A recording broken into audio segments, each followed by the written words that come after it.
This is the Wheel of Time Spoilers podcast.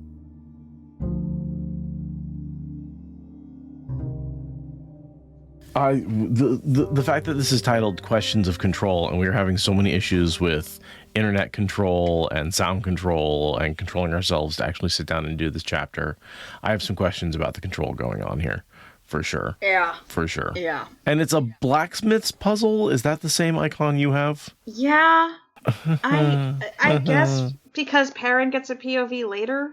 Oh, okay. That's right. He gets the second POV of the chapter, but like, I forgot that he was also in this chapter. You put the Perrin symbol on the floor beans chapter. Right. Like, it should have been the Cadswain symbol for the floor beans chapter. The stars and the moon. She's got her own symbol.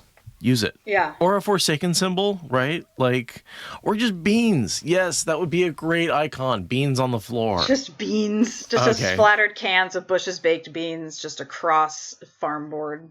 I would love a styled icon of baked beans on the floor in the style of the chapter headers. All right, you heard the assignment, people. Get out there. It's like a can and a splatter and a few beans on it, and then like... Oh my god, what is this gif in the chat? It's a shark glove just chomping on a bowl of baked beans. Oh my god, it's disgusting and terrible. I feel like you could label that shark codswain, post it on some places, and call it a Wheel of Time gif, and it would definitely get some Semirog. What did I say? Cadswain. Like, it's a bad time. It's a bad time. The hand is Codswain. The shark is Semirog. Yeah, you could definitely put that. Yep. Terrible. All right. Let's dig into this sucker. Do you want to read us in? I don't, but I will. Do it. I'll do it, or I'll rub your face in it. Oh, no. Questions of Control, Chapter 17. Our symbol is the blacksmith's puzzle icon. Read in. You should be more careful, Suian said from inside the room. The Amerlin's seat. We have much influence with her. Your punishments. We may be able to persuade her to lessen them if you are helpful. Semirog's sniff of disdain was quite audible to Cadswain, sitting from the hallway outside the interrogation room. Sitting in a comfortable log chair, Cadswain sipped at a cup of warm sweet leaf. The hallway was of simple wood, carpeted with a long maroon and white rug. Prism-like lamps on the walls flickering with light. There were several others in the hallway with her. Daigion, Arion, Elza, whose turn it was to maintain Semirog's shield. Aside from Cadswain, each Aes Sedai in the camp took turns. It was too dangerous to risk forcing the duty only on the Aes Sedai of lesser stature, lest they grow weary. The shield had to remain strong.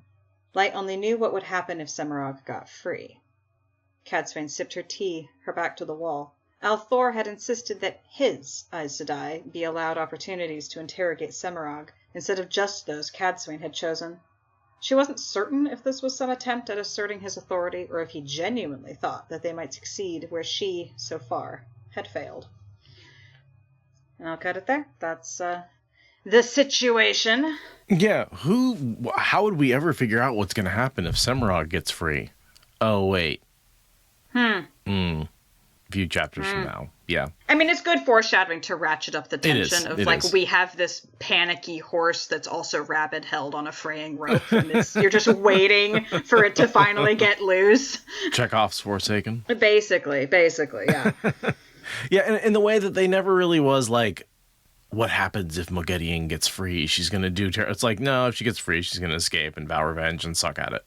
Like, yeah, we're not that worried about it. Yeah, so you've got this cycle of women questioning Semirog in a very respectful way, which is apparently the downfall of all the questions, because they're worried about offending her, and that gives her the upper hand. I don't think they're worried about offending her. I think they're just, like, treating her with respect. Like, what she has to say carries any kind of weight. Right. Which, like, in fairness, they are asking her important questions, so, like... But, yeah, they're treating her with kid gloves. Sure. With hazmat suits. Like, they have just this level of, like, oh no, everything's going to blow up if we don't. And also, like, they're threatening her with non-existent torture and non-existent reprieve from inevitable execution. Like, everything they're saying to her has no meaningful weight behind it, right. But it comes cloaked in this, like, on a silver platter, please don't bite me kind of energy. No wonder she feels in control. No wonder. Right. You know, we get some internal thoughts from Codswain about how she tracked down the dragons basically to get clout so that when the Dragon Reborn was around, she could deal with a man who could channel. Like her whole taking down other male channelers. Oh, that's just to get me like in position to deal with the Dragon Reborn. I mean, kind of as like a really pie-in-the-sky contingency, but yeah. Yeah. It's like if you're a little kid and you're like, there's going to be a Mars program someday, so I'm going to make sure I'm the very best athlete and like able to get into the Mars program when it definitely gets initiated and I'm not too old. And then she complains that Mars sucks. She's like, I got here and it's dry and it's cold and he doesn't like me very much and he's not doing what I want him to do. I'm not getting the accolades I was expecting for being first to do this. Exactly. Yeah. There's some complaining that Rand's not being accommodating to her needs or desires. Yeah. She's also really mad at everyone else in the space program for being a bunch of idiots. She literally has the line, at times it seemed half her allies were only determined to make her job harder. Like, she is doing the most thankless impossible task as she sees it. I mean, in fairness, they did plunge the probe into the surface of the moon twice. So I understand where she's coming from, where it's like, yeah, you know, why is everybody around me an idiot? Because everyone around you is just not very smart. I don't know what to tell you. Like, they're all corrupted by the Black Aja, and these weakened cracks have been seeping through the tower that you as one of the most powerful and longest standing Aes Sedai maybe should have done something about over the last 300 years. No, just leave that to Varen. Varen's got it. No, Catswain is very convinced of her own importance in ways that have made her less than perfectly effective. Mm-hmm. Because she's isolated herself, and so she's let the corruption run free through the organization while making herself very powerful. Toxic individualism combined with actual competence is a frightening combo. And you know, a huge power up in those Terangrial, right? Those things make her the equivalent of almost any other channeler in the world.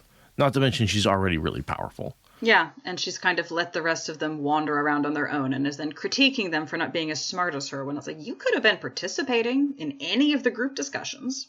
Although I always wonder this, but she's also has an Angreal in her jewelry, correct? Yeah. So I always wonder if, like, Lanfear, because Lanfear carries around a Terangrial that I think gives her the low, we always talked about that, the low-level compulsion that makes everybody fall in love with her. That what if Codswain, when she channels, uses that Terangrial, and that makes people think she's more powerful than she is, and that puts her at the top level of the, like, if she's actually just, like, a slightly weaker channeler than that, and she just always uses a Terangrial to fool everybody into thinking she's more powerful, to put her at the top of the food chain in the White Tower, so she doesn't have to deal with fools. I would agree with that, except that I'm pretty sure she was ranked highly before she acquired that whole collection, but it wouldn't hurt. It wouldn't hurt to be like, wait, are you 10% more powerful than I remember? Huh, right, fascinating. Yeah. Well, you know, I wasn't quite done growing when I was raised to the... Because I'm sure some people continue to get more powerful after they're raised to the shawl. Sure, yeah. Because the raising to the shawl has very little to do with finishing getting more powerful in the one power. We don't really know how that works. And I kind of assumed it would, but... yeah, I guess there's nothing... because the training usually keeps you there for like 20 years, it should be a moot issue. But yeah, Cadswain presumably did it fairly quickly. Yeah, I don't know if we get the numbers on that, but, you know, the more powerful people generally do it quickly. Yeah, yeah. So yeah, we have Semirog basically starting to take control. She's decided that she's bored of the plateau that the conversation is at and wants to escalate. And she begins making demands, being to throw her food on the ground and demand that she be brought something else. This is her making her first foray into her escape. Basically, this is how she affects her escape in her mind, right? She starts getting into people's heads, getting them to do what she wants, and it's just a matter of iterating from there. This is step one. And then Cadswain nips that in the bud because she correctly identifies this as like kind of a now or never moment. And sort of really, yeah, that measure of awe is the word she brings up. Like, how can you not feel awe? And it's like, oh, that's the problem, is we're feeling awe from this, whatever that is, whatever that awe is. But like, oh, I think I felt it when I was like around Brandon. Like I went to Sanderson for a signing, and it was just like, it made me freeze up. I was like, oh my God, this is Brandon Sanderson who's signing the book I'm holding. And like, it was just this, and I felt that awe that I feel like you would feel coming off of Forsaken. You're calling Brandon Sanderson a Forsaken? Yes, I am. Absolutely. That man made a deal with some freaking devil to write that many books that fast. That is not humanly possible.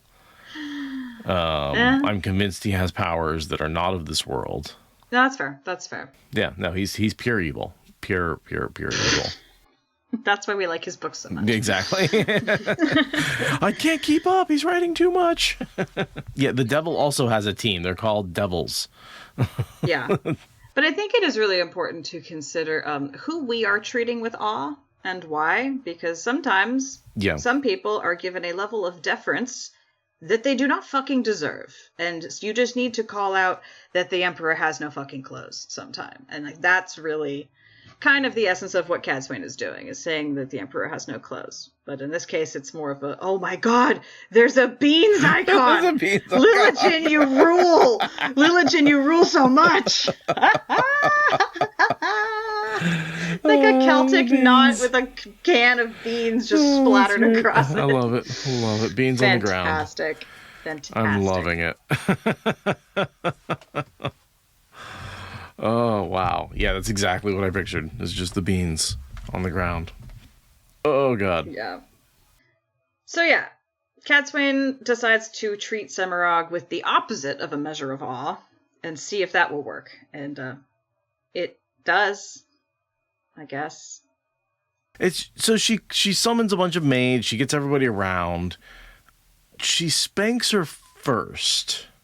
So Cadsuane walks in the room, addresses Semirog as a child, positions her for a bit of spanking, also requests that a bunch of low-ranked people get brought in, gives a wee bit of a spank, demands that the beans be eaten, gives more of a spank, demands that the beans get eaten, gives more of a spank, gets the beans eaten. It's a thing that happens, and the relevant part is that like there is a stable boy and a maid and a janitor and like another maid, and like that is who is standing there looking at Cadsuane with a measure of awe.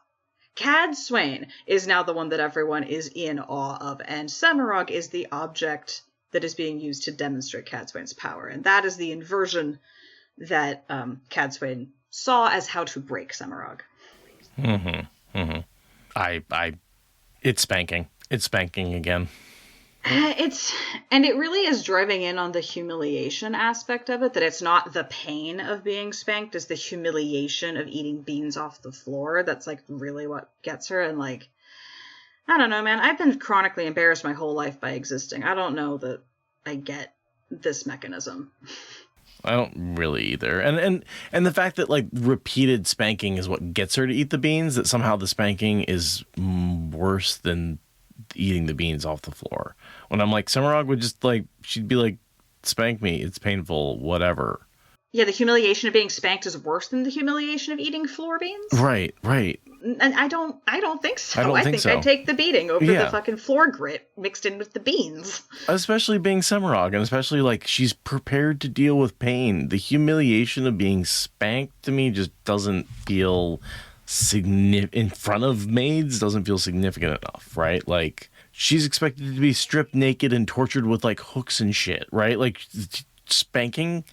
Yeah. I I again return to what you pointed out last week, that making her do dishes would have been far more effective. Yeah, definitely. Like, and I'd been thinking about that all week, and it's like, yeah, instead of making her eat beans off the floor, make her do her own dishes. Like, that would genuinely humiliate her so much more. And Robot Aradia is back. Every 20 minutes, I guess? I guess. You get about 20 minutes of editing, and then it's like, we get robotic Aradia for a bit. Let's assume it'll go away. Yep. See if we can get it to go away in a few minutes. So that's it for that scene. I don't have any, like, my notes were pretty sparse as we went through that. I didn't have a lot of things I wanted to discuss or anything deeper than that to talk about. I just want to put in one more defense of Brandon Sanderson, that he did write this under duress at Harriet's insistence. It's not Sanderson's fault that this scene happened. He is protesting as much as the rest of us. Even if he is a Forsaken, he does deserve that acknowledgement. Is that from his statements that he didn't want to put in floor beans? Yeah. Yeah. I have not read those statements directly, but I've seen them referenced repeatedly in other servers. Like, this is canonical Sanderson lore, is that he didn't want it, and Harriet said, "You will write floor beans or you will not write this series." So, gotta give Sanderson a pat on the shoulder for having had to go through that. But yeah, that's all I got. So wait, is the spanking really? We've been blaming Jordan this whole time. Should we be blaming Harriet? Is she the one who's really into the kinky spanking? Like, because the pipes we know was Jordan. But the editor has something to say about this. Someone thought easing the badger was funny. That's all I'm saying. That's all I'm saying. Yep. Yeah, Harriet is the real villain.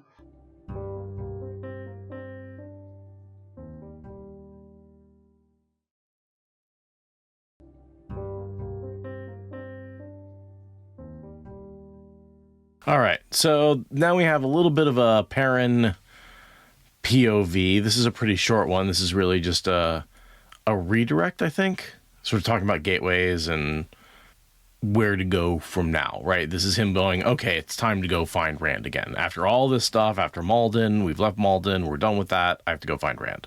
Except we're not done with that, because you have 100,000 refugees to resettle, and the math of getting them through gateways is actually a weeks-long process. And we get that sort of, we only have one channeler who can open up a gateway that's big enough, or, at a time, really, if you're working in shifts, who can get 2 people through. And if you think about, like, a massive stadium trying to get out after a game and only having one doorway, like, it just takes hours, if not days, to move that many people through a small space. And that's a problem, because they can't support it for that long. Yeah, and I love that Sanderson is like, no, you don't get to just escape your plot. You have to deal with logistics. I love it. My lord, Grady said, rubbing his weathered face, I don't think you understand. Then explain it to me, Perrin said. He stood on a hillside looking down over the huge gathering of refugees and soldiers. Mismatched tents of many different designs, tan, single-peaked Aiel structures, colorful, large Kyrianan ones, 2-tip tents of basic design sprang up as the people prepared for the night. The Shido Aiel, as he hoped, had not given chase. They had let Perrin's army withdraw, though his scouts said they had now moved in to investigate the city. Either way, it meant Perrin had time. Time to rest, time to limp away, time, he hoped, to use gateways to transport away most of the refugees. Light, but it was a big group, thousands upon thousands of people, a nightmare to coordinate and administer to. His last few days have been filled with an endless stream of complaints, objections, judgments, and papers. Where did Balwar find so much paper? It seemed to satisfy many of the people who came to Perrin. Judgments and the settlements of disputes seemed much more official to them when a piece of paper outlined them. Balwar said Perrin would need a seal. Now, where he's going to get an aquatic animal in this world, I don't know, but apparently... He needs a seal of approval. Seal of... Yeah. Oldest pun in the book. All right. Yeah, so, I mean, he's being an administrator, right, to thousands upon thousands of people, right? All of the people that the Aiel gathered as Gaishain are now under his purview, plus a bunch of soldiers prisoners that he took. I think, yeah, a bunch of Shido. Did he take a bunch of Shido prisoners? Yeah, because he did a bunch of fighting with Aiel on his side, so they would have taken Gaishain in that way. Right. So in a lot of ways, like, he's gathered a giant army and then kind of absorbed a lot of the Malden group, which was gigantic. It was 100,000 people. Right, yeah, it was like 100,000 Gaishain and like 100,000 Aiel.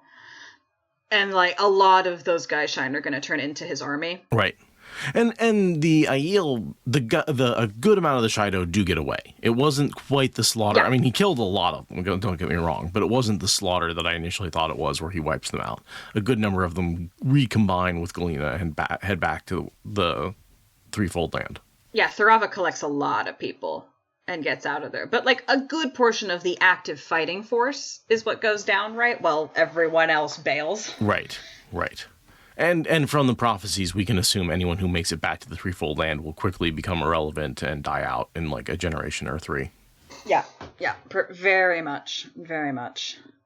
So yeah, Perrin's still got all these refugees, he's got all these rumors, he's got all this stuff he needs to sort out, and he also has all this achievement angst around having retrieved Fail, but not talked with her about anything, and he's just kind of like articulating the pivot that he needs to make. And there's a section here. Sorry, go ahead.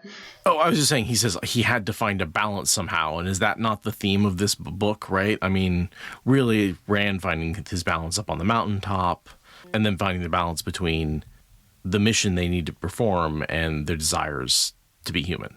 Yeah. And then there's this paragraph here that, for me, is just quintessential neurodivergent representation coming from Perrin. Sometimes Perrin wondered if his senses weren't actually any better than anyone else's. He took the time to notice things that others ignored. How could they miss that smell of blood and the crisp air of the mountains to the north? It smelled of home, though they were many leagues from the 2 rivers. If other men took the time to close their eyes and pay attention, would they be able to smell what he did? If they opened those eyes and looked closer at the world around them, would men call their eyes keen, as they did Perrin's? No, that was just fancy. His senses were better. Like, to me, it's just... That's so much of the autistic sensory sensitivity experience. It's like, can you really not hear the electricity in the walls? Yeah. I think you're just not listening closely enough. Does Perrin have better senses, or is he just overstimulated? Yeah, exactly. And Perrin has magic, right? Autistic people have synaptic pruning, or lack thereof. Mm-hmm. Like, we actually do have more sensitive senses. It's not just a matter of attention and where you put your attention, but it's like, to what extent are people who think they can't hear things just not slowing down enough? You know, I feel like there's a very real tension there that is part of the human condition. Totally. So we have this whole discussion about the fact that with Grady, about the fact that he can only make a gateway big enough for 2 people to walk through. And Perrin's like, well, at least let's just try and send a few people home every day, right? We don't need to necessarily send everybody who wants to go home all at once, but some people do want to go home. Even if it's a small percentage of his hundreds of thousands of people, it's still hundreds and hundreds, if not thousands of people that do need to go through the gateway that will take time and effort, right? He's like, do a little bit each day, but isn't that the whole, like, I guess you'd have to do it in the morning after sleeping there because it takes some time to learn the place. Which would be fine, because it takes a whole ass day to move an army, so the Ashaman could just be part of who comes at the end of the train. Like, that's not an unrealistic arrangement. But yeah, I was thinking that too, like, are they going to be able to learn the space fast enough? I guess, yeah, overnight, if you do it first thing in the morning with your cup of coffee, then I guess that works. And then you just make a gateway to the wherever the army's the next campsite. You just never would do the walking. You just stay in place, make a gateway to the next campsite. Yeah. Stay there. And also making a gateway to a place helps you learn that place. So why wouldn't they? I don't know. Sure. But either way, he's portraying these Ashaman as incredibly exhausted, incredibly tired, and having them open a gateway. They're burned out. And having them open a gateway and hold it open for hours and hours and hours at a time just doesn't seem realistic, especially when they need to use them for other things, battles, healing, 100 other things that channeling is good for. Yeah. Nodding. There's some more of the whole politics about Perrin's night in Berylon's tent, right? That's a weird one. They still think he cheated with Berylon. Still not resolved. Yeah. And it takes Fael making an alliance with Berylane plus quashing the rumors to really get that one down. I am glad, though, that Brandon addresses that and gets rid of it. I like how Fael and Berylane fix it. Like, Perrin did not make the problem, and he does not fix it either. That's entirely Berylane's wheelhouse. Yep, definitely. No, it's just, and again, it's one of those things that, like, man, that fixes a plot line that started way back in book 4 when she was like 3. God, when she was like, I get what I want. I hunt it. I'll take it from you. Like this whole back and forth between the two of them, and Min's prophecy, right? The hawk on one shoulder and the falcon on the other, right? There's no doubt that that helps fulfill it. But everyone's like, oh, the Fail is so bad for Perrin. I'm like, it's not even Fail. It's Berelain that often makes his plotline unreasonably annoying. And Fail's reaction to it, but it's really Berelain that I find to be just like, stop trying to take him away from his wife. Like, why is that so crazy? What, like, everybody else in the world, even the other cultures who, like, aren't so into fidelity, understand it. Yeah. I do like Fael and Berelain finally becoming friends and doing, like, tag team politics together. So if this is what we needed to get them in the same room, I guess it's fine. Yeah, I guess, fine. It just took so long. That should have been resolved, like, way back when. I think that should have helped parents. They should have been together helping parents rise to power, not fighting each other the whole time, and only once he's in power resolving their issues. When Ruark took away their knives and made them stop fighting, he should have actually taken them to, like, a quiet room and, like, forced them to stay locked in it all night and, like, talk it out. Yeah, that's when they should have been resolving this issue. I think that would have been a better, like, okay, it's resolved then, and we don't have to worry about it from here on out, and they can help each other. And then they could have been allies when they were in the camp and all that kind of stuff. Anyway. Ruark's fault. Yeah. This is all Ruark's fault. Ruark, be a better daddy. Come on. I know, right? Yeah, and of course, they're saying parents should have told Fael about his senses sooner. Like, oh my God, Wheel of Time, if two people communicated, would have been half the length, if not shorter, right? Like, communication and lack of is a problem. Yeah. Yeah. Don't be the Wheel of Time in your own life. Communicate better than the Wheel of Time. Yeah. Low bar, but you can do it. Really low bar. Because, like, in the Wheel of Time, everybody can read each other's micro movements and understands exactly how they feel and think based on that, or at least think they do. In the real world, that is not the case. A lot of people think it is, though, so it's worth taking into account. I mean, I can usually tell when my wife's mad at me, so there's that. It's the only person where it matters. But then half the time I am wrong. I'm like, are you mad at me? She's like, no, I'm in pain, or no, work sucked, or no, traffic sucked. Yeah, so. Yeah, casual resting bitch face, but or just resting autism face, but then plus the RSD to be like, what? I'm being rejected. Is the sky falling? Can I crawl to keep the sky from falling? No, I do that all the time. What did I do? I was playing a game with somebody, and we explained the rules. And they were making a move, and I was like, that's not how that works. We talked about the rules. And they're like, oh, but you can understand how I would have thought that. And I was like, no, that's not in the rules. And never later was like, you can't say that to people. You can't say that you don't understand how they got it wrong. Yes, you can. But I don't understand how you got it wrong. That's clearly not what the rules say. I don't but you can understand why I got. No, I don't. You also, I think you purposely misinterpreted it because the misinterpretation was in your favor. I don't think you misinterpreted it because you actually didn't understand. And then you want empathy? No, I'm not giving you empathy for your lie. Sorry.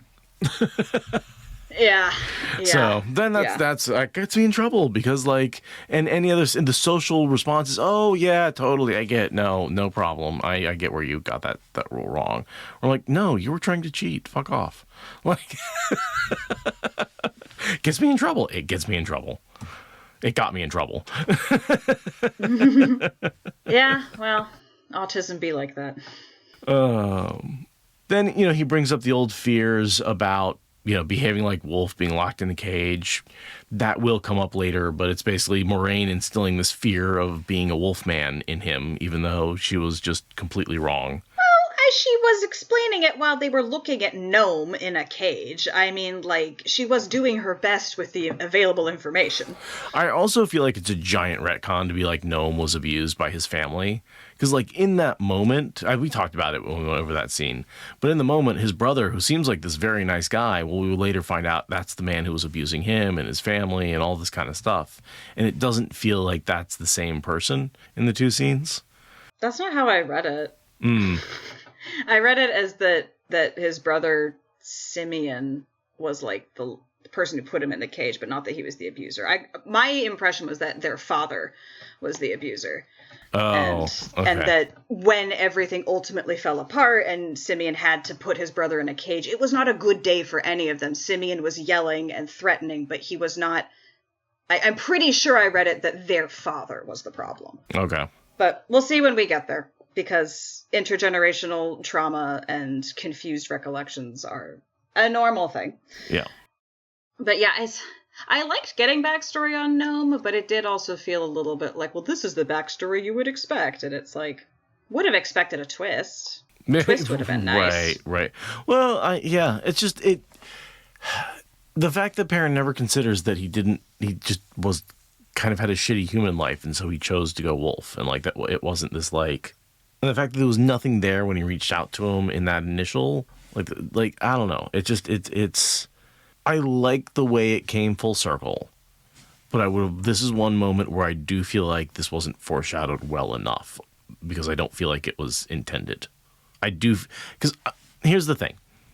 Essentially what Perrin learns is that his danger of becoming a wolf man never existed.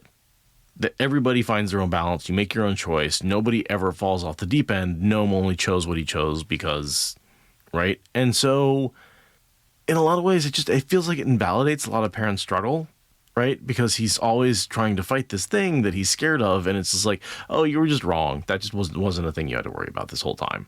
And it just, I don't necessarily like the retcon of making Gnome not a wolfman who isn't in control of that and was abused into being what he is. Yeah, it sucks to have Perrin be running away from a non-threat for this many books.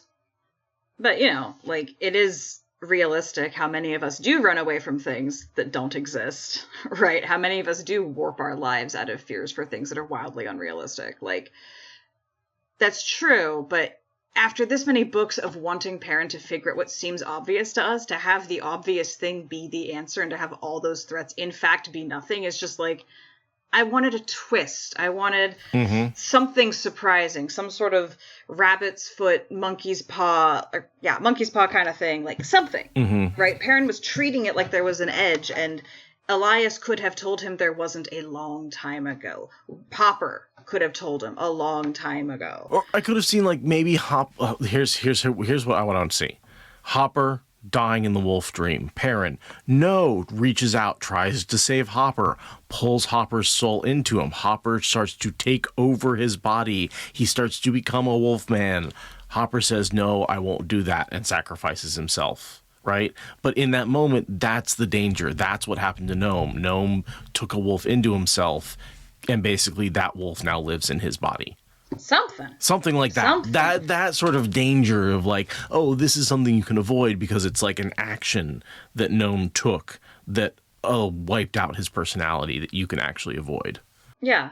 Or he could have just gone through this entire angsty arc like in book 4. It could have been a one-book anxiety, also, yes. And then he just figured it out straight ahead, no twists, and it wouldn't have been unsatisfying because it would have been a single-book plot. Because, it's fine that, the question was just that he needs to learn balance, and it relates to his axe versus hammer thing, and there's all this, intrinsic, that could have been fine, but you didn't need to take 10 books dragging out a non-existent threat. Well, this is where I come back to, I think book 8, 9, and 10 could be combined into a single volume, and a lot of what we find objectionable in these later books would be much better. Because there's enough in those 3 books to make one very good book. There's the cleansing. There's great stuff in there, but it is stretched out on this extended, and basically from Dumai's Wells to now is only about 3 months, and like that, it should only be about 2 books worth of content. I think one of the things we struggle with is, yes, these things happen on a very realistic timeline when we look at how much the characters change over the beginning books versus when they change over the later books, right? It's just the later books only take place over a week. So the characters can't change a lot. We'd be complaining if they changed a lot. No, yeah. So all I have left for this chapter is, yay, Sanderson is going to take Perrin back into the Wolf Dream, and we're going to get cool Wolf Dream mechanics, and that's going to be fun. Prepare for some anime look behind you, I've teleported shenanigans going on, because he takes Perrin into anime fight territory very quickly. And it's fun. It's fun. It's very fun. I love that Perrin's like half human, half animal character gets so much anime magic anyway in the plot. I think it pairs nicely.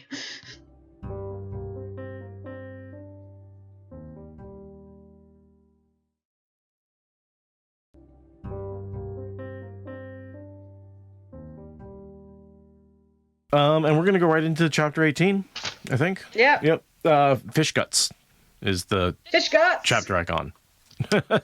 It's just a fish. It's just fish. There are guts inside the fish. There are, but it's the there Suian are guts fish. in the fish. Yeah. Yes. Chapter 18, a message in haste. Which is the message to Gareth Bryn that the tower has gateways. Yeah, exactly. Sending the message to Bryn as quickly as possible is kind of Swan's entire purpose in this chapter. Sending a message in haste. Yep. Right. This is your read-in. Yep. Swan froze, basket of dirty laundry on her hip, the moment she walked into the Aes Sedai camp. It was her own laundry this time. She'd finally realized that she didn't need to do both hers and Bryn's. Why not let the novices put in some time on her washing? There were certainly enough of them these days. And every one of them crowded the walkway around the pavilion at the center of camp. They stood arm to arm, a wall of white, topped by heads of hair in every natural hue. No ordinary meeting of the hall would have drawn such attention. Something must be going on. Swan set the wicker laundry basket on a stump, then pulled a towel over it. She didn't trust that sky, although it hadn't rained more than the occasional drizzle in the past week. Don't trust a dockmaster's sky. Words to live by. Even if the consequence only meant a basket of wet clothing, soiled at that. She hurried across the dirt road and stepped up onto one of the wooden walkways. The rough boards shifted slightly underfoot and creaked with her footfalls as she hurried toward the pavilion. There was talk of replacing the walkways with something more permanent, perhaps as expensive as paving stones. She reached the backs of the gathered women. The last meeting of the hall that had drawn this level of attention had revealed that Ashaman had bonded sisters and that the taint itself had been cleansed. Light said that there weren't any surprises of that size waiting.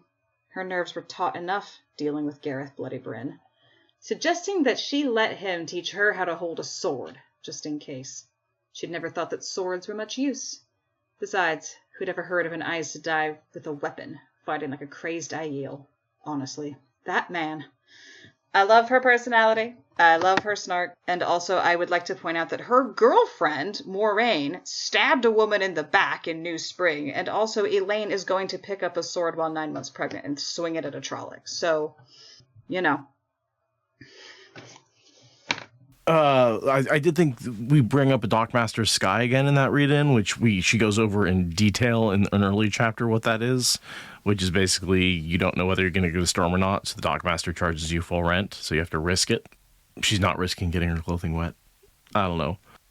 I like the idea that she figured out that she can make somebody else do her laundry, even if she still has to do Gareth Bryn's laundry according to the oath. I like that little getting around of the oath. I thought that was clever. And then at the end, do you notice the callback to book 2? She never thought swords were much use anyway. Why is that a callback to book 2? Remember when she first meets Nynaeve and they're in the boat? And she's like, oh yeah, I could make a sword out of air. Doesn't seem very useful. Like, remember that whole scene? Oh, yeah, that's good. Yeah, that's a good point. Yeah. It's, as long as you got channeling, a sword seems kind of pointless. Yet at the same time, Nynaeve has shown how effective a punch in the face can be, even when channeling is something that you can do, right? Like, I kind of feel like there is this philosophy among certain channelers that fighting's no good.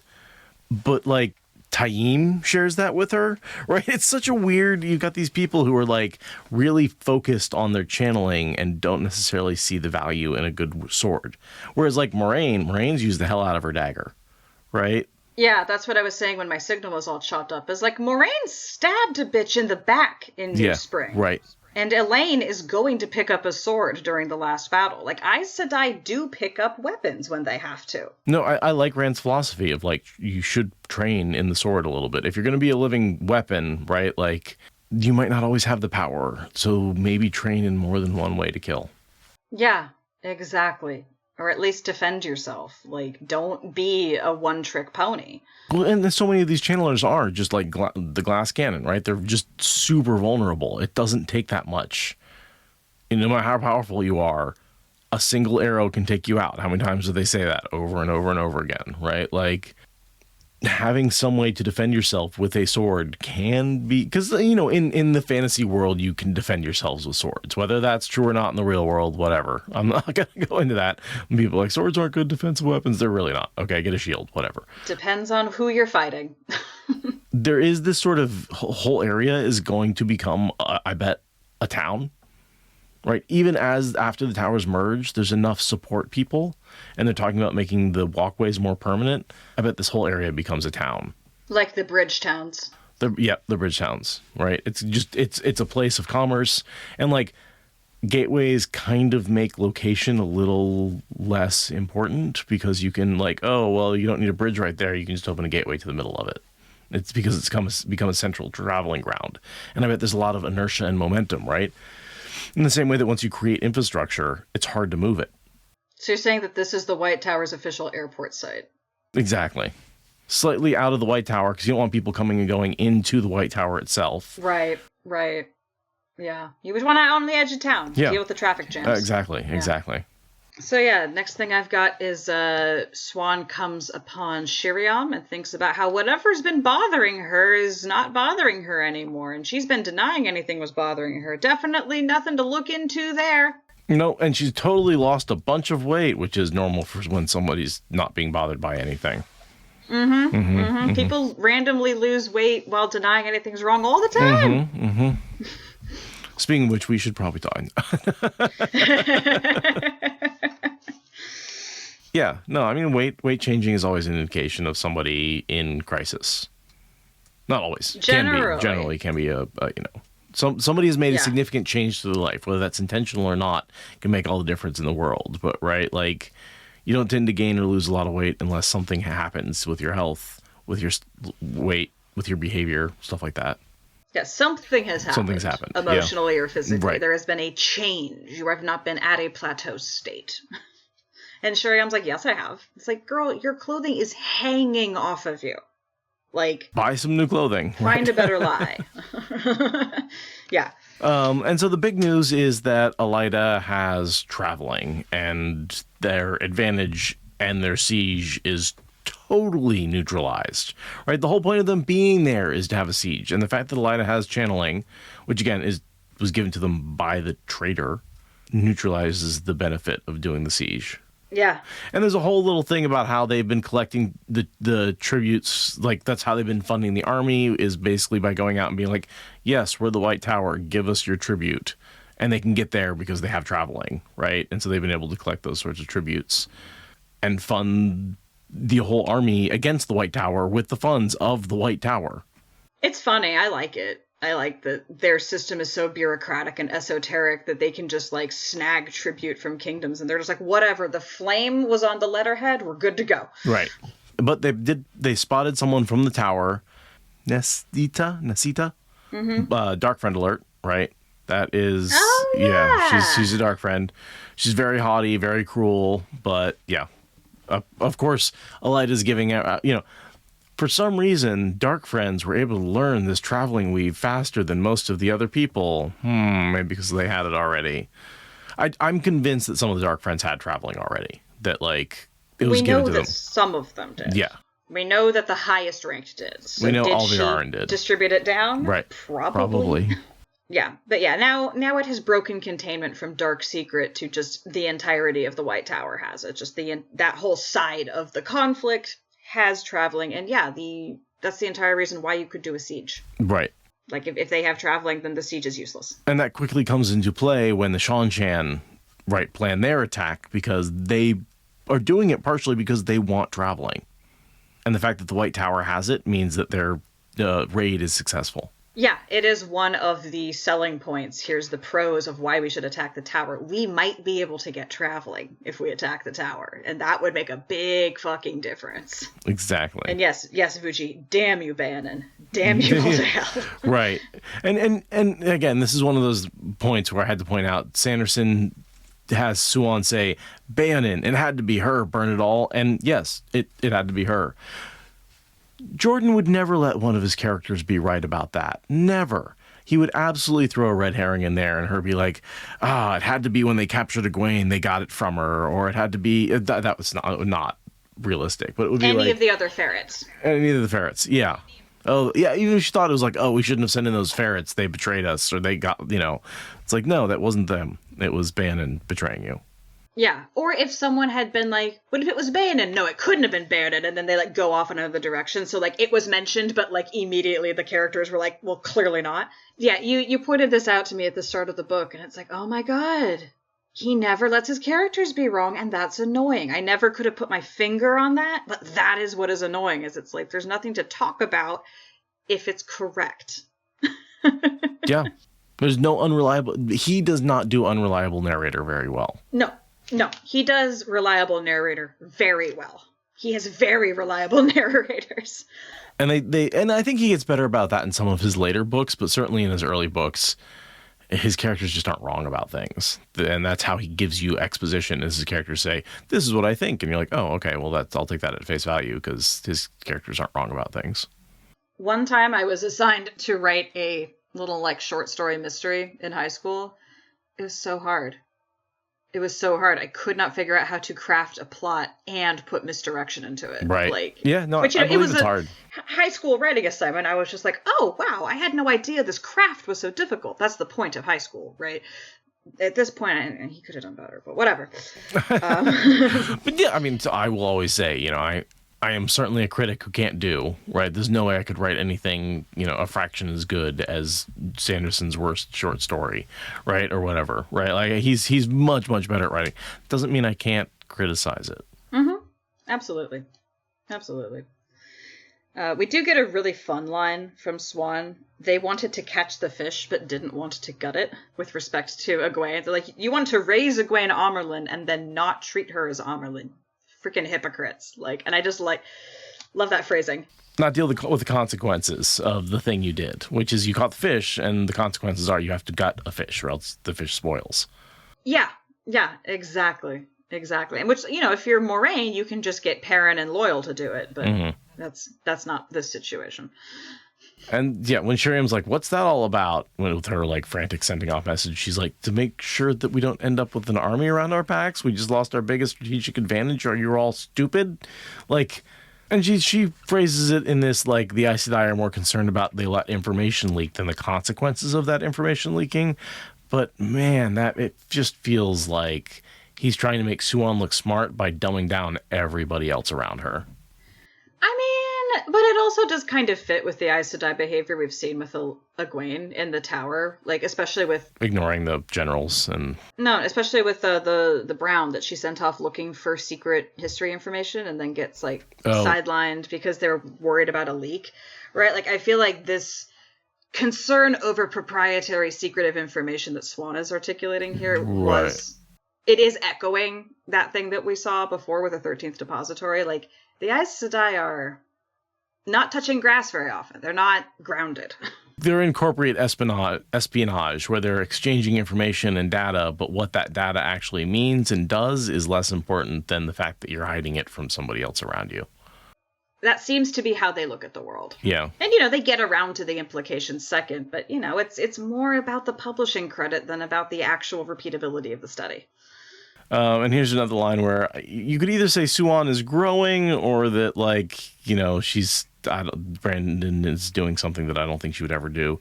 Or she admits that if she'd been more of a mediator among the factions of the White Tower, she could have pounded strength into the bones of these women. Could she? Like, she basically admits some fault for the White Tower crumbling the way it is, which to me is just like Suan would never. Yeah, I really like the reflection, but I don't like who it comes from. I mean, I kind of do, because, like, it's a very true reflection, right? Like, there is no situation in which a single leader just comes in and fucks everything up out of nowhere. They are an emergent property of a system that has not checked its worst impulses. Like, that's how this sort of thing works. But it does, and I like the idea that Swan is growing and realizing things, but it feels like a big jump all at once. It does. And I feel like she'd at least be like, yeah, I have something to do with it, but the White Tower is festooned with black, and that's probably has something to do with it. I feel like she would. I don't think she believes that. What?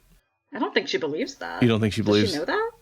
I guess she doesn't. Why would she think that? Yeah, I guess she doesn't necessarily know how many black. Well, I mean, not at all. But then I go back to New Spring, right? And just like she was exposed to the Black Oddjaw being real 20 years ago, and I do feel like they should have done more. Again, I think Suan and Moraine always still think the Black Oddjaw is like 10 sisters total. Exactly. And that's my point. Not that it's a quarter of the existing. Yeah, so she why would she mitigate her own failure to the Black if she thinks that the Black is 10 sisters? Right.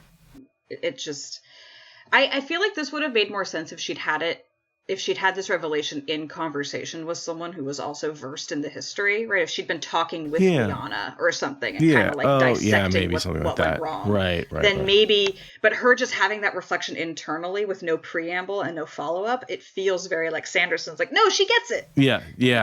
It's like she redeemed herself. I think she needed to justify herself to Liana for several pages and have them have a back and forth and then come to the realization that like she is part of the problem. Like that would have felt believable.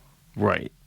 Instead of what feels like just a quiet pondering and moment of realization. Yeah. Or she could have had this conversation with Egwene, because this is what Egwene is doing, is like fixing that. Like it could have been part of that arc, but for her to just think about it while staring at the clouds is lackluster. We get more about Sharina, the old novice, who's apparently got more experience at organizing people than any of the Aes Sedai and is the best of the novices. I dislike this gimmick so much. That no Aes Sedai has ever considered how to organize people until some like down country woman comes in with her common sense wisdom. Again, we're doing this trope again for the Aes Sedai? Really? I mean, I like Sharina as a character, or Sharina as a character. Oh, sure, she's fine. But the reorganizing everybody. But what she's doing here, she's showing her loyalty to Egwene, right? She realizes that Egwene is the only reason that the older novices have been accepted into the White Tower, and if she loses Egwene as a leader, she loses that acceptance. And so she's going out of her way to basically say, hey, I've noticed that Lelaine is making a power play, and I know that you're loyal to the Amyrlin, so maybe you should do something about that. That's sort of how the conversation goes. Yeah, and she's picking her side because Lelaine very deliberately let the information about traveling get out. Right. Like break containment. Right. And everyone, I mean, Sharina knows that Lelaine doesn't really like the older novices, but she's like, I mean, as Swan brought up to Egwene previously, like the balance of power has shifted. Lelaine is winning. Lelaine is coming out on top, and Sharina is like, I don't want Lelaine on top, and she keeps making moves, so I'm gonna go to like the closest person to the Amyrlin I can find and be like, please don't with the Lelaine thing. Have we had the conversation yet where Egwene says, well, if I'm killed, she might as well be someone in... We've had that conversation already? Yeah, she's willing to throw Sharina under the bus, if necessary, basically. Great. Yeah. But I really like Sharina's arc. I like that she comes... And she's basically Swan's age.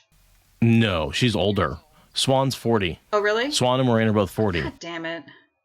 I really wish that Swan would think for 1 minute about how Sharina is, like, older than her. Not just old in general, but, like, specifically older than her. I really wish we could have one moment of saying she's literally older than most of the Aes Sedai who think they should be in charge right now.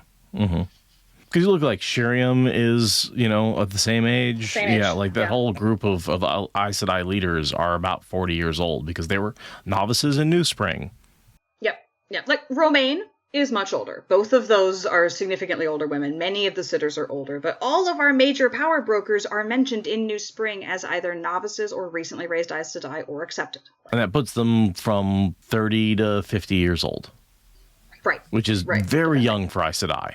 Incredibly young. Sharina, a literal grandmother, is older than most of them. That should get mentioned once in the narrative. Because you think of Aes Sedai as all being older than normal mortals, because that's kind of broadly, as a class, But as individual characters, not so much. And basically what happened is all the Aes Sedai who were older than normal people kept dying because the Black Ajah kept killing them every time they got raised. And so they went, well, let's get somebody younger in there. And that's how you end up with Suan as Amyrlin. And then the whole, Egwene. Yeah, absolutely crazy. Egwene's a special case. We can just eliminate her from the whole data set. And of course, we imagine that Sharina will become the first advisor to the Queen of Malkir, as Malkir is reclaimed in the Fourth Age. That is the obvious extension of what happens after the books, based on Nynaeve's accepted test visions. Okay. Because she sees Sharina, or doesn't see Sharina, she hears about Sharina in her vision with Lan. Sharina is their advisor at their court. So me and a lot of other people in the fandom have concluded that is what's going to happen. Sharina and Nynaeve will be in charge of handling Malkir, especially after Lan dies, because they're both going to outlive him by a few centuries, right? So, they're going to be making Malkir go. Yeah, it's my favorite thing about this is, you now have a series of semi-immortal kings and queens taking over most of the world, right? Because if Tuon ever learns to channel... She will live for a long time. She'll live for a long time. Nynaeve, who's going to live for a long time. You have Elaine, who's going to live for a long time. Yeah, those are some of the most powerful groups. I mean, that's basically the East and the West, right? And the North. What you don't have is someone in the South, really, in Tyr and stuff like that. Yeah, which could probably get fixed in a generation or two. You could probably sort that out. Yeah. And may the Empress live forever. When she can channel, that's a long time. Makes me think too about how much Robert Jordan was irrationally in love with the concept of monarchy. He's like, but what if they lived even longer? I'm just like, Jordan, I don't want hereditary, eternal, semi-divine monarchs. I don't think the divine right of kings is a thing we should be going back to. But again, myths become legends. If you go back and look at the Bible has a bunch of kings and, rulers who live for 300, 400, 500 years, right? The whole idea that the Bible is kind of based off of these people, and that the extended life that we see in that book actually has to do with them channeling the one power. It has nothing to do with oral tradition and myth making. No. Okay. That's not the part that became legend. That was the true part. Okay. No, that makes sense. That totally makes sense. Thank you for explaining that. Yeah. As a man, I like to explain things to you, so I'll shorten that to a phrase called mansplaining. I'm not sure if you've ever heard of that, but it's when a man explains things to women that they probably already know, but I'm going to be condescending and let you know that I know what it is by explaining it to you. And that's what mansplaining is. It's funnier when you explain the joke.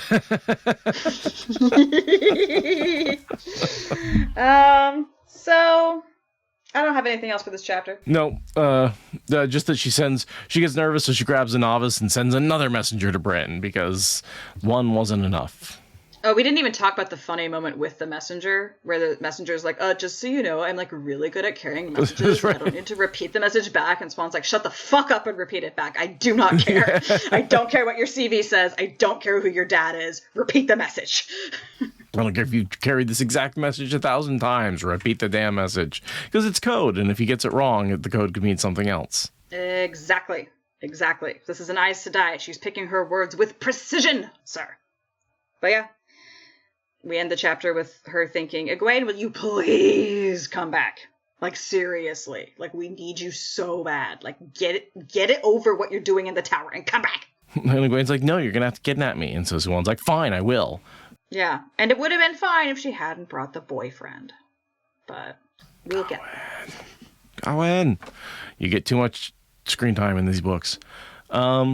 So those were two relatively light chapters where there was really, again, one point that happened in each of them, maybe two.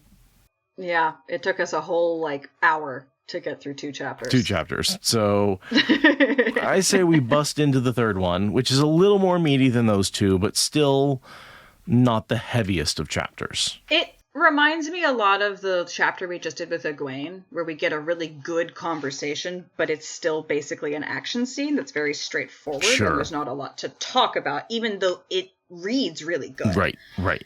But before we break into that, I need 5 minutes, because, tea.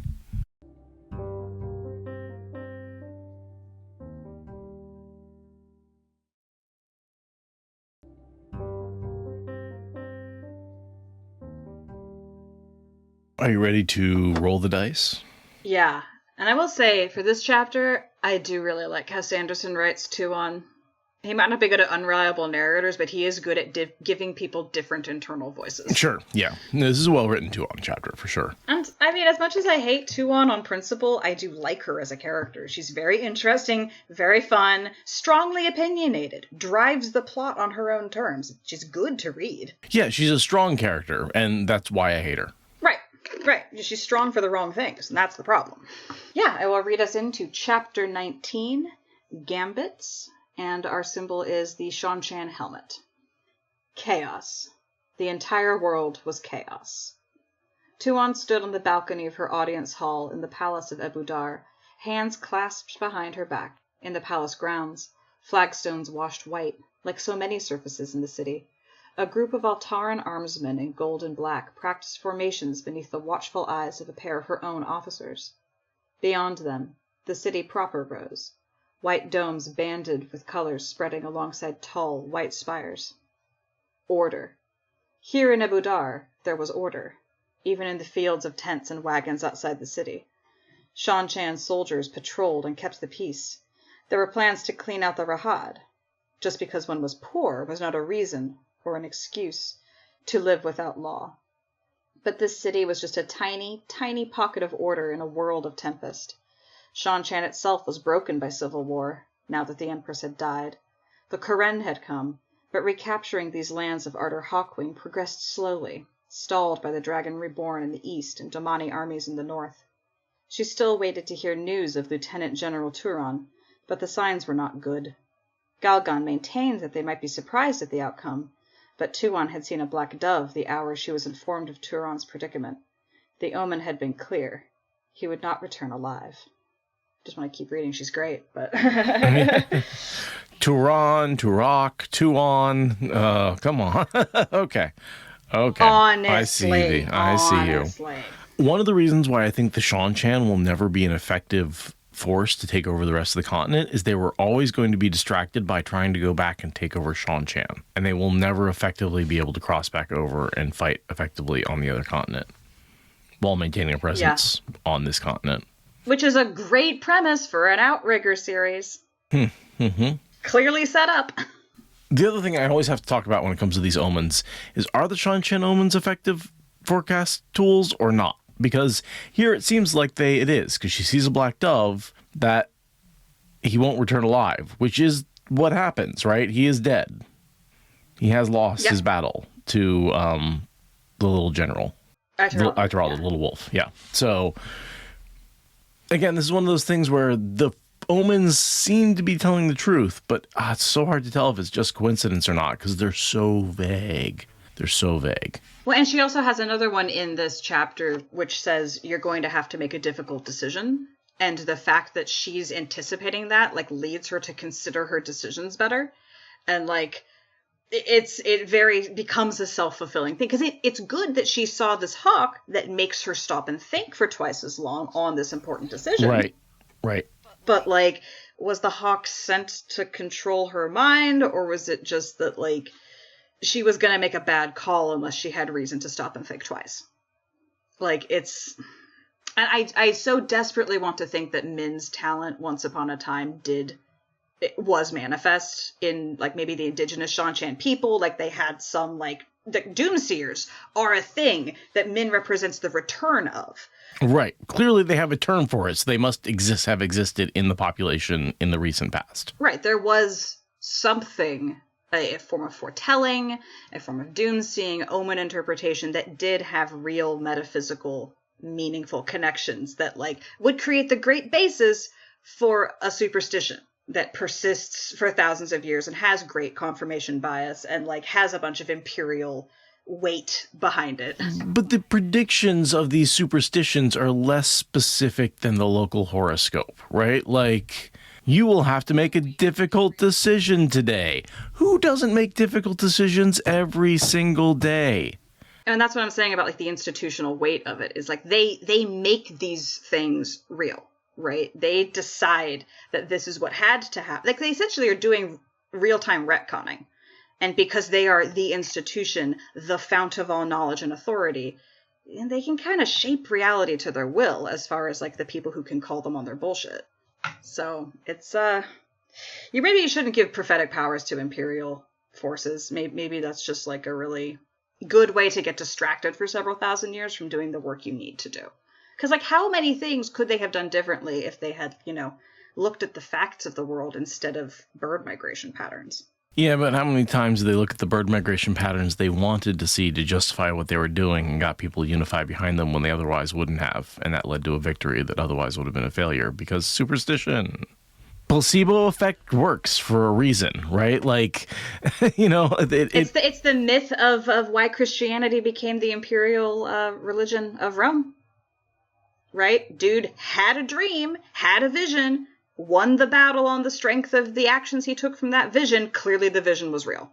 Then you start coming back to like just the power of human imagination, right? Like if we can imagine something and we can accomplish it, a lot of times that's enough for us to accomplish it. And is that prophecy or is that just doing what you imagine and plan to do? And like how That's easy. Magic. Yeah, it's magic, right? Of course. That's magic. That is actually how magic works. But, in a lot of ways, that is magic, right? Because that's in a lot of ways. I'm not being sarcastic. That's literally how magic works. What makes humans, right? Is this idea that we can plan something out and execute on that plan in a way that other animals can't seem to do, right? We can create these really complex strategies, and other animals can approach it maybe in simplistic ways, but language and communication and all that kind of stuff seems to allow us to do it on a level that is unimaginable for any of the species. I was just tripping out the other day on how a rocket launch is essentially like the most belief you could possibly pile into a single moment. You're like, I believe that we understand how to make this explosion do what we want, and that the structure on top of it won't explode, and the forces will maintain human existence on the inside. And like, yes, it's physics, yes, it's science, but like, you kind of are believing that you got it all right. Yeah. You're believing that you understand these principles and you executed them. No, and the way you're throwing a dart and hitting a bullseye millions of miles away, and like, you really don't have a lot of chances to correct that. You burn and you use math and you figure out like, yeah, I believe that this math works. I believe in the education that I've received. I believe. And that's where like, again, where you stop believing because you hit the planet, and then, okay, that worked. I have proof that my beliefs were based in fact. Right. Because you keep hitting the planet over and over and over again. Right. But if part of your path to that started in a weird dream you had, you're always going to carry a little mystical edge through all of your success. Like, well, it was that dream I had that started all this. Whee! So it's fine for people to navigate their lives. It's less great for governments to navigate continents. Mm-hmm. Like, that's my real issue. Is like Tuon can believe the weather report according to ants all day, and that's fine. But if she causes a famine because she didn't send relief to an area because the ants told her a monsoon was coming, well, now we have a fucking problem. And see, now I'm just imagining newscaster ant. This just in, we have a rotting buffalo on the horizon. Report, rotting buffalo on the horizon. Please, all hands on deck. We need to pull this meat in quickly. It's not really weather, but you get my point. Yeah. All right, so we get a timestamp. We are the day after Tuon returned to Ebudar. It has been a whole 24 hours since she arrived here. 24 hours to go. I want to be Slucia. And she thinks about how she's powerful because people have tried to kill her. And I personally think you can derive power or you can know you're powerful without people trying to kill you, personally. This is definitely the what doesn't kill you makes you stronger attitude. Which is no, what doesn't kill you leaves you crippled, blind, and missing a hand. Actually, yeah. Yeah. Tuon doesn't love her mother. Big shock. But she was provided stability. Yes, this is a theme we see throughout the chapter, is Tuon thinks of herself as being the source of stability and order. And like that is what the Empress is. And again, I understand that Robert Jordan believes in monarchy, but like and leadership matters. I'm not saying that like pyramid-shaped leadership is not a part of the human experience, but I don't know that you need an empress who is obeyed absolutely in order to have a stable society. I just don't know that I buy that. No, but I do believe the crystal throne itself is a source of stability because it's a compulsion device. Explain to me how a continent that is constantly racked by rebellion is stable. It wasn't until fucking what's her name? No, its entire history as a nation is constant rebellion. Yes, but not from within the hierarchy itself of the Seanchan nobility. It's from the states they're taking over. Okay, sure. The Nazis obey as they take over Poland. They obey each other. Yes. It's that you have an internal power structure where there is no internal rebellion. You have, I mean, even here, you talk about the Death Watch Guard, right, that have been sworn to the Empress by the Crystal Throne. You have a elite troop of forces and I believe, and I've talked about this before, but raising of the blood, I believe, involves a ceremony where you swear to the Empress, and usually you do it in front of the Crystal Throne, which creates the compulsion device, all that kind of stuff, right? Like, the idea that your hierarchy and your elite soldiers are sworn to the Empress really prevents, not rebellions, but prevents your internal power structure from falling apart and creates the stability to continue to conquer, even if you do have these rebellions. But you've also got constant assassination attempts within the ranks of the nobility. That doesn't seem very stable. Not against the Empress. No one ever tries to assassinate the Empress. May she live forever. But they try to assassinate her heir constantly. Sure, but that's fine. That just makes you stronger. What doesn't kill you makes you stronger. I don't know that that's stability. I don't know that I buy that that's stability. And I definitely don't buy that the bureaucracy that is operating under those circumstances are at all taking care of the stability of the common people it is supposed to serve. Rand's experience tends to suggest otherwise as he wanders among the people and everyone's getting fed and everyone seems to have a job and everyone seems to have, I mean, it's almost enforced. It's almost closer to walking into communist China, right? And being like, wow, there's no homeless people. It's like, well, yeah, because they got hauled off and put in jail. Yeah, they got put in work camps. In work camps, yeah. Yeah. It's, yeah, I just, like, and also, that example is, like, it was a city starving to death. The bar was very low for creating stability feeding people in that city. Right. Yeah, like providing food was all they needed. And like again, I don't think that Tuon wearing a small country's worth of stolen regalia is really where that stability came from. You know? Oh, yeah, of course. No, I in no way argue that the rulers, like it's the bureaucracy that's providing the stability, if there is any stability in the Seanchan Empire, right? It's the bureaucracy. It is not the Empress. Yeah. And I just like... I don't know. Robert Jordan likes monarchies more than I do. It's real obvious. It's fantasy. Fantasy loves monarchies. I would disagree from all the canon of non-white men, but... Well, all right, so here's the thing about fantasy. Fantasy, here's where one of the fundamental differences between fantasy and sci-fi, right? In my opinion. Sci-fi democratizes power because... in a good sci-fi, technology is where power comes from. Technology is magic, right? And anyone can get their hands on that technology. In fantasy, the chosen one gets power. And you're a special... And so it's the fantasy of being a special chosen one who gets to rise up and do something that nobody else can do. Mm-hmm. So this is the argument for why Dune is fantasy and not sci-fi. Yes. If there's a chosen one, it's fantasy.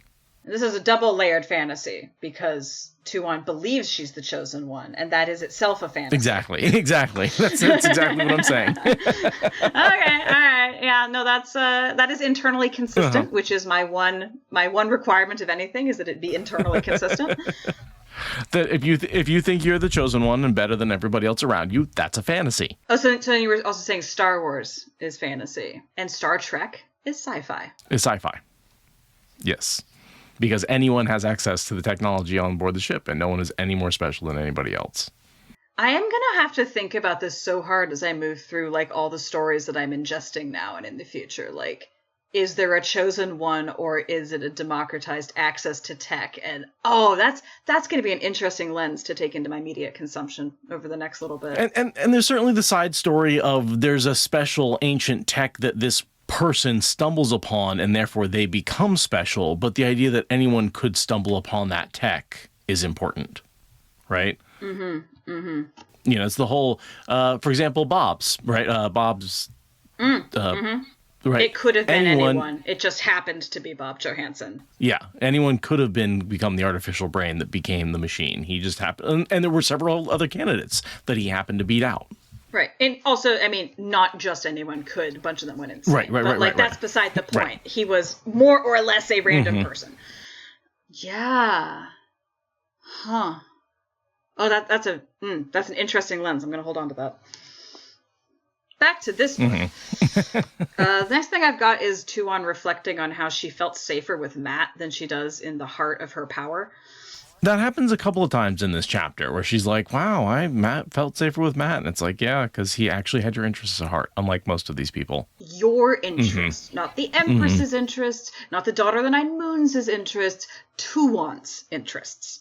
Your literal flesh and blood existing person. That's who he cared about. He could give a fuck about everything else.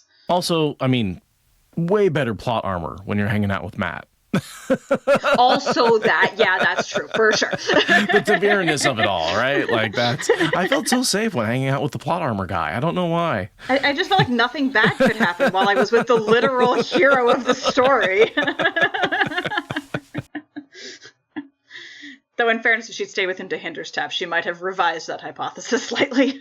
There's a line here about Suroth that I misread the first time where it says Suroth was not among the Ducko Veil, and I was like, oh, did she not make her Ducko Veil? It's like, no, they're just waiting for her hair to grow out, so she's not going to be mistaken for a noble woman. Then she will be among the Ducko Veil, yeah.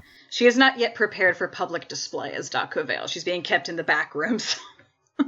There's a mention of Ural, Tuon's secretary, which to me is just another, I almost said Padden Fane. Who's Balwer, another Balwer, except, yeah, he's definitely a Balwer type. Yeah, and he never comes up as like a dark friend or anything. No, he's mentioned a competent secretary 3 or 4 times. Always is just Tuon's secretary for way back when. Which, yeah, it's just kind of like every wealthy, noble person who does stuff like has a secretary who's also a spy master. Like they all have one. We're just going to check in with them. She kind of speculates on what's going to happen back in Shanshan, that somebody will probably rise up to power and declare themselves emperor or empress, and then she's going to have to go fight them, which we talked about. Like, yeah, that's going to be a huge problem for her in the future. There's no way to go back and declare herself empress without taking a huge chunk of her forces out of the land she's conquered, which she's already admitted she's overextended on because Suroth went too far too fast. So there's no way she can pull those troops out to go back and have a significant force to take over Shanshan. So, like, I don't see this getting resolved anytime soon. No, this is either a sundering of the empire or a multi-generational conflict. One or the other. This is not going to resolve quickly, unless sundering is agreed to quickly. But I don't think it will be because she's territorial as hell. She talks about how Selucia is going to make an excellent truth speaker, which she doesn't, right? She's just not. She ends up having Tuon, or she ends up having Min as her truth speaker because Selucia just isn't that good at it. I thought it was more that Selucia had conflicting duties than that she was good. Yeah, she's not good at it because she has this other duty. She's like, I'm used to I can't be your voice and the person who tells you when you do something wrong. I can't speak for you and against you at the same time. Yeah, it's too many jobs to ask of her. And they do bring Min in, and Min gets given the title of Doomseer and put into the position of Truth Speaker. Because Sanderson likes titles. Yeah, she is inherently a Doomseer because of the way she sees prophecies, but then Tuon to protect her and allow her to say those prophecies out loud gives her the position of truth speaker, which may be where the position of truth speaker comes from, right? I assume so. I assume that is the traditional place you put doomseers, is at the elbow as a truth speaker. That would make sense. Because they see doom, and they can't lie about it. So maybe just put them in the position of speaking truth. In the classical meaning of the word doom, in the way that Tolkien talked about it, right? These characters will find their doom. He's saying fate. Oh, I didn't know that. Yeah, doom in this case isn't the bad connotation we have put with it is something that we put on top of the word later. The mountain of doom, it just means the mountains of fate. I've always thought that was a weirdly on the nose thing for someone as subtle as Tolkien to say. The mountains of doom, but mountains of fate. Oh, so I wonder if that's what Martin was going for with the doom of Valyria. Mm-hmm. You will find your doom. You will find your fate. You will find your destiny. Those are all supposedly the same sort of thing. So Doomseer was Fate-seer. Fate-seer, yeah. Future teller. Yeah, fortune teller. Huh. I never knew that about the word doom. Mm-hmm. Today I learned. I only learned that recently. Someone was describing the Mountain of Doom in Tolkien, and they said, yeah, I used it the old-fashioned way, not like your doom, but your destiny. And I was like, what? And I looked it up, and I was like, oh, yeah, that makes sense. Well, thanks for spreading the good news. It's kind of like how awful or an awesome have been very split out into value statements when they just mean intense as hell. Mm-hmm, mm-hmm. Doesn't actually mean good or bad. It just means a lot. Yes, right. You can have awful good things and awesome bad things in the old uses of the word. Yeah, awesome falls in that category as well, really well. That's, or awful. An awesome and terrible power is a thing. Yeah. It's full. I'm full of awe when I see you. That actually could have good connotations when I'm awful. But no, that tasted very awful. Much so. Not a compliment. Yeah. Not a compliment. Let me tell you. When my wife cooks me something, I say that tasted awful. She does not take it as I'm full of awe. You need to use awesome if you want to delineate that. Right. Clearly, both those words have a parent, and they split and went different directions. But you would think full of awe would be better than some awe. Since when has English made any goddamn sense? Infamous and famous being the same fucking thing. I mean, come on. So do flammable and inflammable. Ah! Very annoying. I didn't write the English language. I only speak it, and poorly at that. Terrible versus terrific, yeah. The next little bit, we get some, I would call it recap, right? The whole Anoth was forsaken, and she was working with Suroth, and Suroth, blah, blah, blah, blah, blah, blah, blah, blah, right? The next little bit is her thinking back through what's happened in the Seanchan nobility. I don't know if you have anything there. Not really, just kind of the part where Tuon has to come into terms with understanding that the Forsaken are in fact a hazard. She believes it, and now she is very sure that she doesn't have one in her retinue, and that's important to her.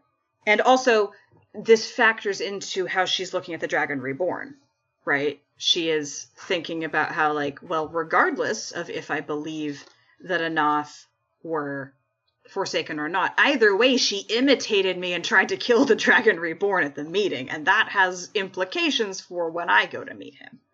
Oh, word discourse. Yeah, don't buy things that are marked inflammable if you don't want them to burn. Well, because you think about it, my emotions were inflamed. That doesn't mean put out. It does not, no. Words are dumb. Yeah. Let's go back to reading 1.4 million of them. At least we know how Robert Jordan was using them, right? Sure. I'm sure we haven't made any mistakes. Illumine.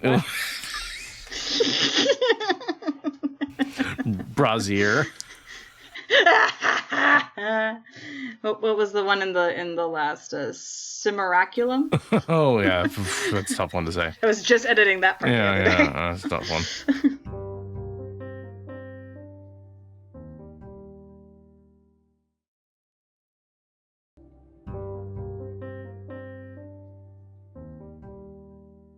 All right, so book. Next thing I've got is Beslan. Yeah. That's invited in.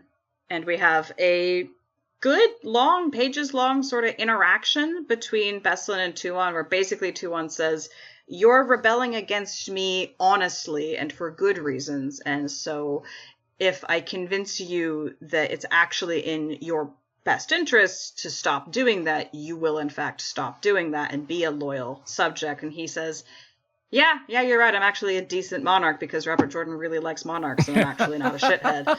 And so I will be loyal to the Seanchan. And he does the collaboration thing, right? You know, he's essentially saying all of his channelers can be thrown under the bus and all of his poor people can be put in work camps. And he's going collaborator, basically. But it's a good and noble decision. Scare quotes. Now, I mean, listen. When Berlane only had power around his city and he needed to expand, Mussolini made a deal with Hitler in order to... Wait, hold on. I got distracted here. Sorry. when Italy... I'm sorry. When Altara... Damn it, I'm having a lot of trouble with this one. It's not great. It's not great. It's not great. It gets presented as a very rational decision. And also, I hate how Tuon says, you're rebelling because you are ignorant. If you are provided with the correct information, you will change your mind. And I'm like, oh, so you're going to doctor the maps? Mm-hmm. You're going to just tweak that data until you can propaganda campaign this guy into believing that you're actually better. Oh, I like what he does with the numbers. I like what he does with the economy. Like, Tuon, shut up.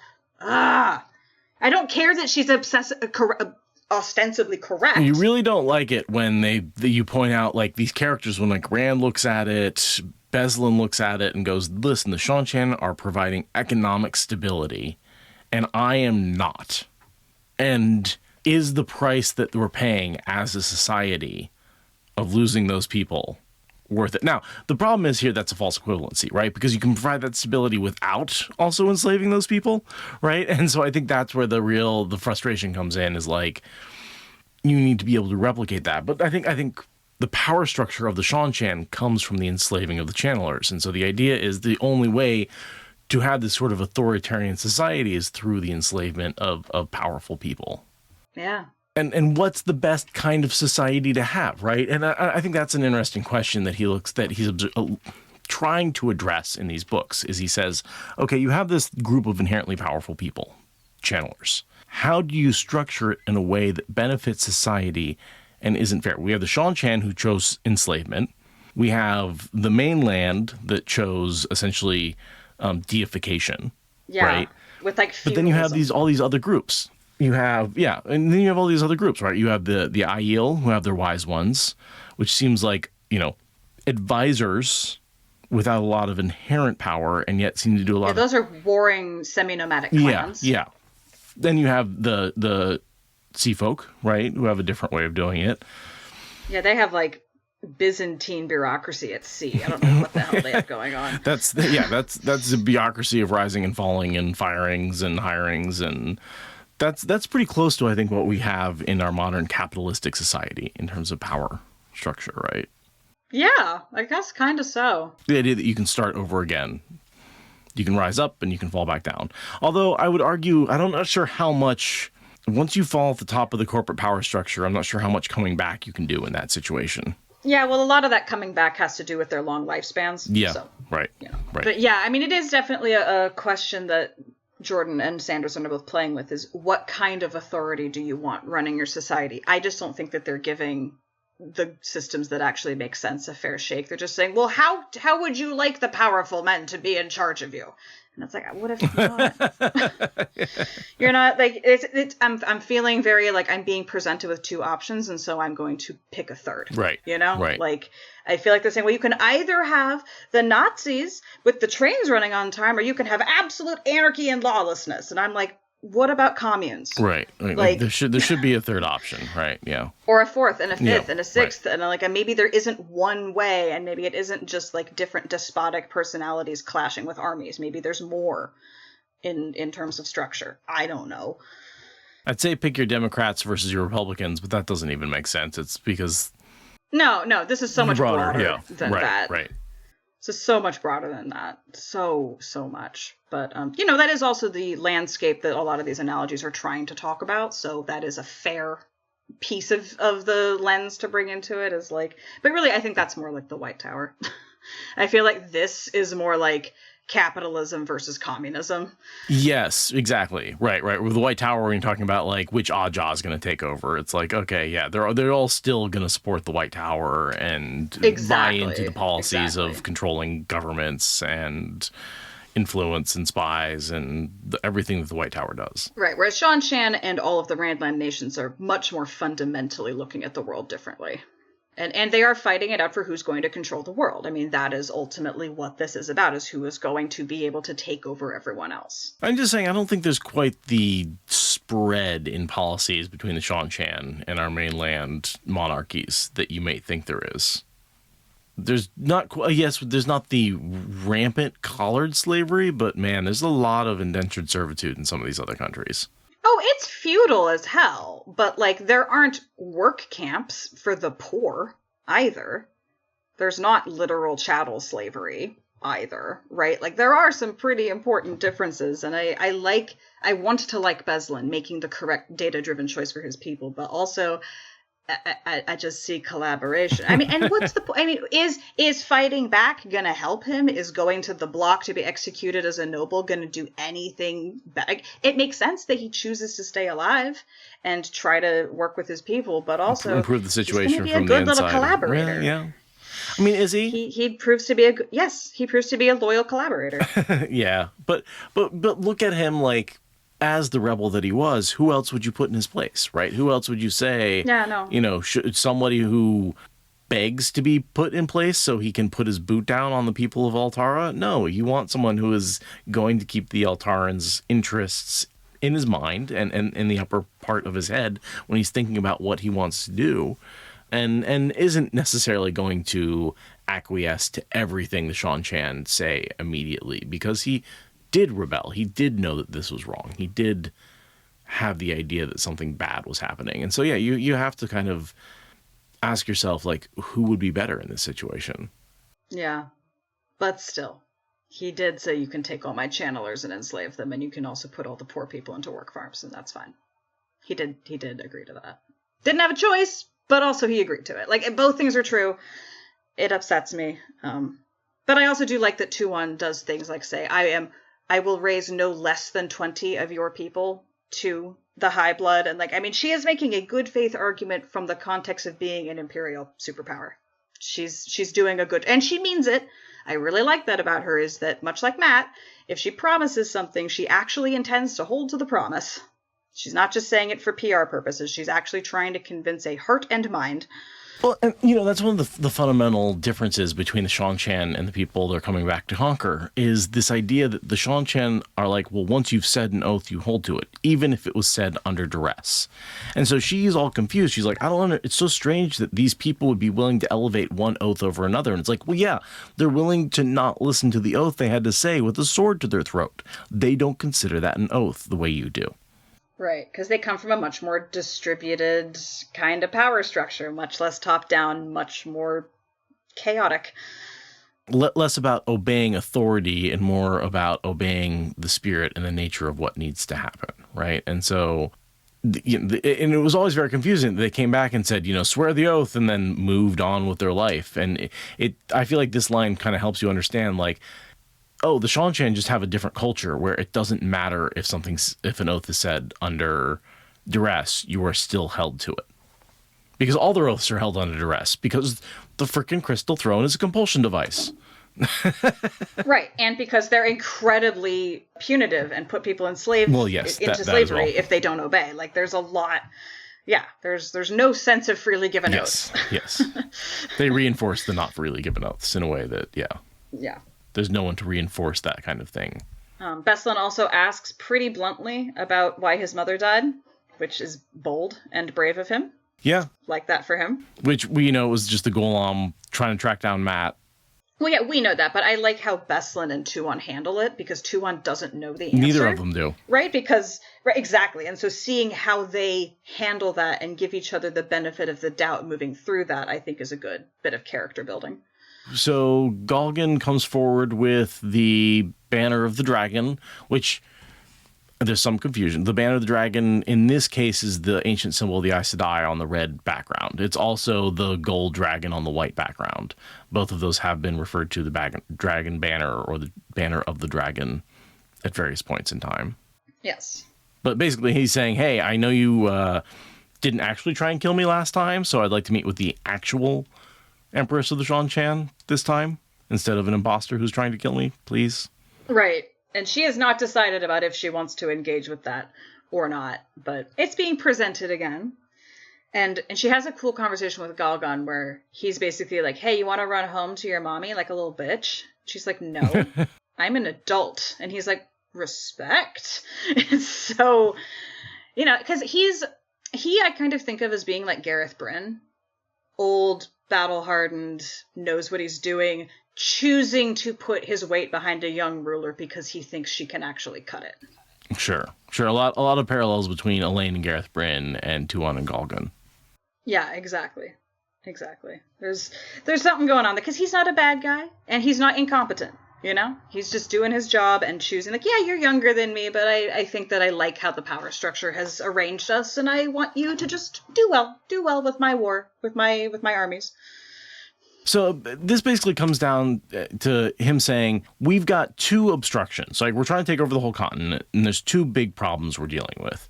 One is the Dragon Reborn, right? And this banner, you know, brings that up, and we have to have a discussion with him. Like, he has united a big chunk of this continent, and we will have to defeat him or come to some sort of arrangement with him. The other big problem is that we have all of these Aes Sedai, these Marath Damani, and we should deal with that. And so basically Galgan's saying, I am bringing up this plan of, and this is where the plan eventually comes from, of doing a air raid strike on the White Tower, and to try and take about 300 people and do as much damage as possible, take as many captives as possible, attempt to cripple them, or at least do some damage while strengthening ourselves. And built into that is this assumption that the White Tower and the Dragon Reborn are close allies, and any weakening of the White Tower is going to be a strike on the Dragon Reborn, is going to be a problem for the Dragon Reborn, which it's not really at this point, because they're not allies at all. But they assume the White Tower is manipulating Rand al'Thor. Or that he's manipulating them. Right. Either way, they're working hand in glove. And they say, well, maybe they're not, but odds are they are, so we should operate as though that is true. Exactly. And so she eventually makes the decision like, hey, I'm going to prepare for the strike, but not pull the trigger on it. What I am going to do is try the diplomatic route first, meet with Rand. And once she meets with him, he scares the living pants off of her, and because he's in Darth Rand mode, and so she pulls the trigger on the raid. So really, her meeting with Rand is what triggers the raid to happen on the White Tower. But this is where that plan is hatched and where they basically prepare for it. Yeah, and I think we did see the plan get floated earlier. I think there's a scene where we're in Yulan's POV, or we're in a different guy's POV, and he's talking to Yulan, and Yulan's like, yeah, I've been asked to sketch out this ridiculous campaign because I've flown Rockin', I guess. And that's this. But what I think is interesting is that she almost pulls the trigger on doing that raid at this point. And the reason she doesn't is so she can meet with Rand first. And I gotta think that's gotta be some of Egwene's Ta'veren, right? Because if Egwene's not ready yet for the attack, right? At this point, Egwene is still dealing with whatever she's dealing with. She's not positioned back in the novices' quarters up on the 27th level. Right. That hasn't happened yet. So the raid can't happen because Egwene's not ready to fight them off. So sure, we'll choose that we need to talk to Rand first. We'll need to clear the Dragon Reborn off of our calendar before we can get to that. That gives Egwene the time she needs to get in position. And also the reason why they're doing this raid is because they're afraid of how the Aes Sedai could turn the tide of battle. But it's like kind of embarrassing for the Aes Sedai how barely true that is. They're so bad at being used for weapons that like they're not nearly the weaponry potential that the Shan-Chan are calculating for. So I'm going to say, I think that the Shan-Chan were always going to raid the White Tower. Mm-hmm. I think that was inevitable. You're saying, sorry, I'm looking at the comment where you said the person to suggest it is the same one she's controlling later. Do you know who is that? Yulan? Is that you? Or Galgan. I thought it was a totally different guy, but I don't remember. Oh, yeah. Okay. So in the meeting of the blood, Yulin argues that Matt has proven himself reckless. Min sees a chain above Yulin's head and realizes he's been using his spy under compulsion. So we don't know at what point Yulin got put under compulsion. I always assumed it was kind of contemporaneous to when he gets discovered, like in those few days. I kind of thought Maki showed up and just started slapping compulsion down, like in the war tent. I didn't think it was a long-term plan, but I guess I don't know that I can prove that. Yeah, we don't necessarily know when he got compelled. It's possible that she has him under compulsion now and is pushing this idea. But I feel like it's really obvious that the Shanshan would want to attack the White Tower. I don't feel like you need compulsion to explain that. Same, agreed. It's just, we do know that Yulin was at some point under compulsion by Grendel, so then you have to look at everything he says and be like, well, at what point is he saying it, and at what point is Grendel saying it? Moghedien or Grendel? Because I thought it was... I don't remember. Either way, yeah, that is an interesting question. Sort of a precursor to the Great Captains getting corrupted. I'm just reading up on him a little bit. Okay. Oh, it's Moghedien, not Grendel, who's compelling him. And that's only after Moghedien is... It's... I don't think he's being compelled until Moghedien is among the Shanshan, which is not yet. Okay, so that's what I thought. Cool. It's a good question, though. Yeah, absolutely. No, I had to do some real serious research on that one, because I was like, oh yeah, he is the one who was compelled later. So then, yeah, we have to really... I mean, probably the reason why he's compelled is because he's highly ranked in their decision-making tree because he was so successful at planning and executing this raid. Right, that makes him a good target for compulsion later. Just looking at Moghedien's timeline here. Yeah, it really feels like Moghedien is not among them until the last battle. Yeah, I would agree with that. Okay. Which makes sense because the Shanshan had been Semirog's turf up until like 5 minutes ago. Up until... Exactly. Yeah, totally. Part of the reason why Tuon knows that her generals are serious about this and not just blowing smoke up her ass is because they want to commit suicide troops to it. She's like, oh, are they just testing me? Oh no, they want to commit suicide troops.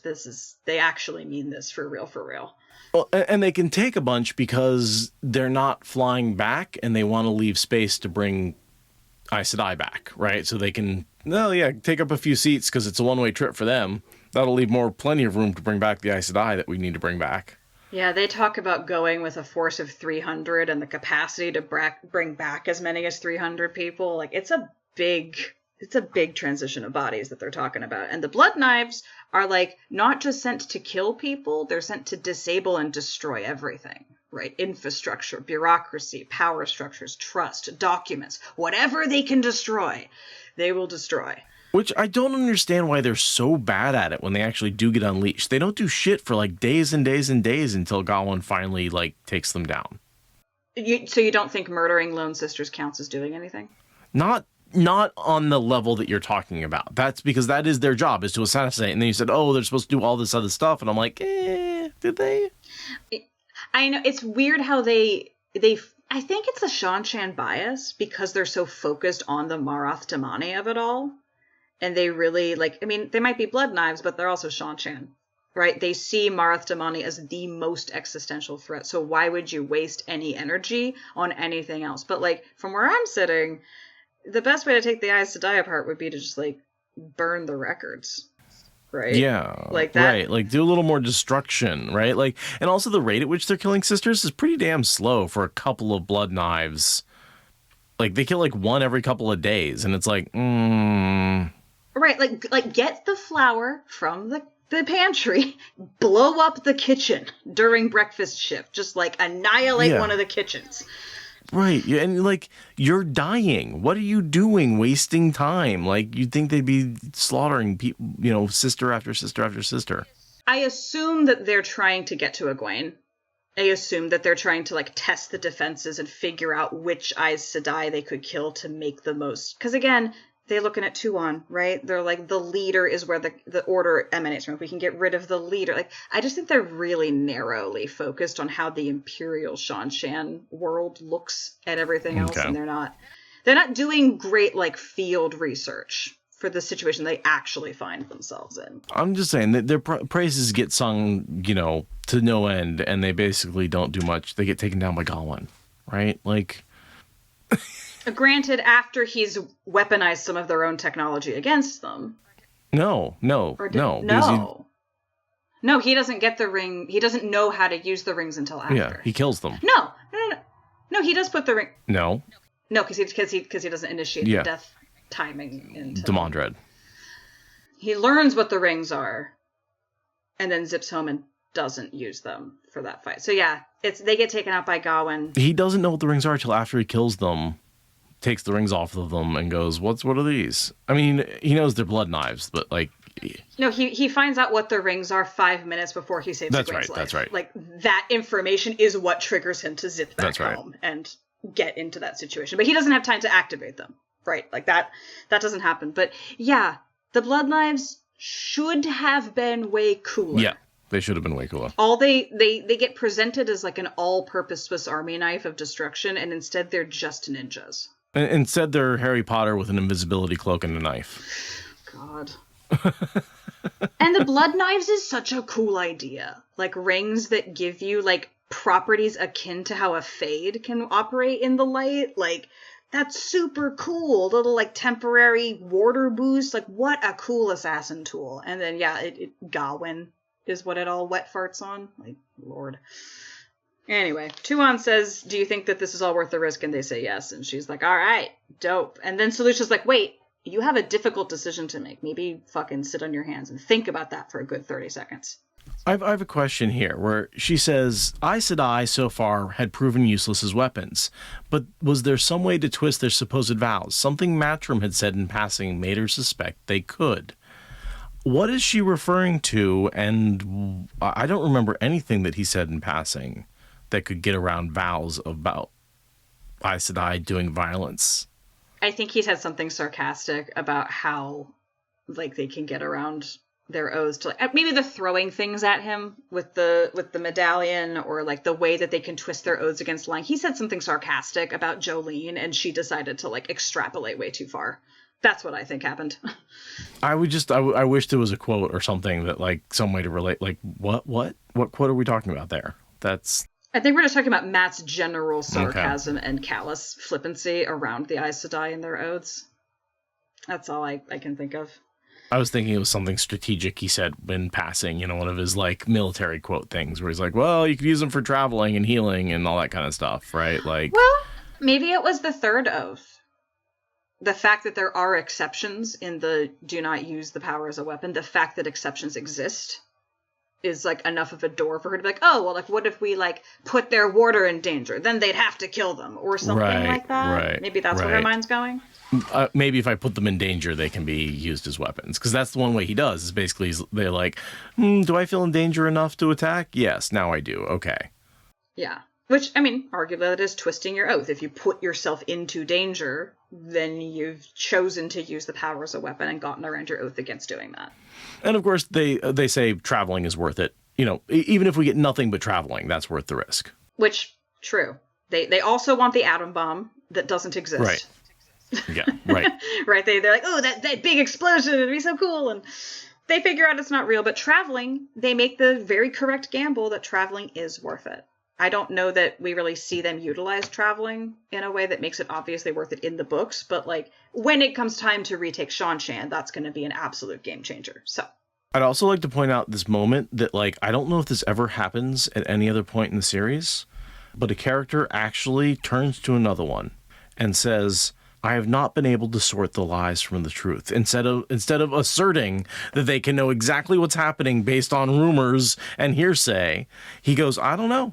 He says, I don't know. The beautiful humility of saying, seems like legends fade to myth, and I don't know what the fuck is happening. I love it. Yeah. I love the humility of, like, no, I'm a military man, and I'm going to accurately assess, not propagandize, not blow smoke, not do false flag. No, accurately? No, wait, which makes sense because Rand has an Aes Sedai on every tier of friendship to envy. Right? There is no one answer. to how Rand feels about the Aes Sedai. So a good, intelligent person who has that evidence would say, shrug emoji. Perhaps the raid will enrage him, but it will also weaken him. Neither of which is really true. Like, it doesn't enrage or weaken him in any way, shape, or form. He basically doesn't care. Well, that's because they didn't realize that there's actually 2 dragons on this continent, and one of them is named Egwene. Right? Mm-hmm. Because it does enrage and weaken Egwene to have this raid happen, and it does bear on her military decisions moving forward. Yeah, and then here's the Altarans had not made any objections to the Marath Damani being collared. It seemed they had little trust for those who can channel. They're pretty racist, so they really didn't really mind us collaring the people who were othered. They didn't outlaw them before, but, they didn't like them very much, so that works for us. Yeah, they were kind of undesirable, so everyone was fine throwing them under the bus. We all don't like them. Like, oh my god, it's so cringy. It makes my skin crawl. It's really under the Grolm. You keep saying under the bus. Yeah. You're right. I should adjust my metaphor. Throwing them under the Grolm, yeah. Yeah. So in walks the difficult decision. Yeah, Tylee. The difficult decision actually presents itself, and it is our friend Tylee fucking Kiergan. Love her so much. And she walks in bloody and exhausted from the surprise ambush that we last saw her in, and brings the evidence that Trollocs exist and says, we gotta think about this. And Tuon and Selucia are like, oh fuck, if Trollocs are real, what else that Matt told us is real that we've been writing off as superstition? Right. Because they dismissed a lot of what he said as superstition because he said things like, Trollocs are real. Ta'Veren is real. Yeah. I'm like, God, what a superstitious idiot, right? Like, let me go count the birds to decide how superstitious I should be today. But my superstition is real. Right. But then Tylee walks in with, physical, disgusting, stinking, bleeding evidence. And that, to Tuon and Selucia's credit, makes them revisit old assumptions. Yeah, if someone's like, hell is real, and there are devils flying up to this earth to attack us, and I'd be like, okay, right, whatever, buddy. But if someone put, actual devil heads on my desk, I'd be like, okay, so hell. Tell me about hell. Right. Okay, I'm paying attention. Yeah, for sure. When you have physical evidence on your desk, you should probably hear them out. Physical bleeding evidence of, weird, distorted heads. And it might be a hoax, but it at least deserves further investigation. Well, and coming from Tylee, recently, honored, right? This is not someone who's going to start making shit up. No, I mean, she's the reason why they got that huge infusion of Aiel wise ones into the ranks of the Damani, right? She has a lot of social capital to burn right now. She just brought the biggest influx of Marath Damani into the Seanchan that they've ever had. Yeah, ever. That's the biggest single infusion of people to the leash in centuries, if not ever. So when she comes in and says, hey, I think I found a problem, everyone above her is like, no, you should listen. You should definitely listen to the junior officer. She definitely has earned being listened to. And I love her little, if I may be so bold, I believe that the Dragon Reborn and those associated with him, Perrin, may make better allies than enemies. And I wanted more of that. More of that, please. Yes. Let's get these people united in a way that helps them ally. And we don't see much more of Tylee. I don't think we ever see Tylee after this chapter. Or we do. We see her one time, in the battle under Matt's command in the last battle. Right? She's leading some Seanchan forces at one point. So she's in the last battle fighting, but there's no more of this convincing, I wanted her to be by Tuon's side, convincing her that she should be supporting Matt and Perrin in the last battle. I wanted her to lead a contingent of Seanchan under Perrin in the last battle. I wanted Perrin at the last battle. Okay, anyway.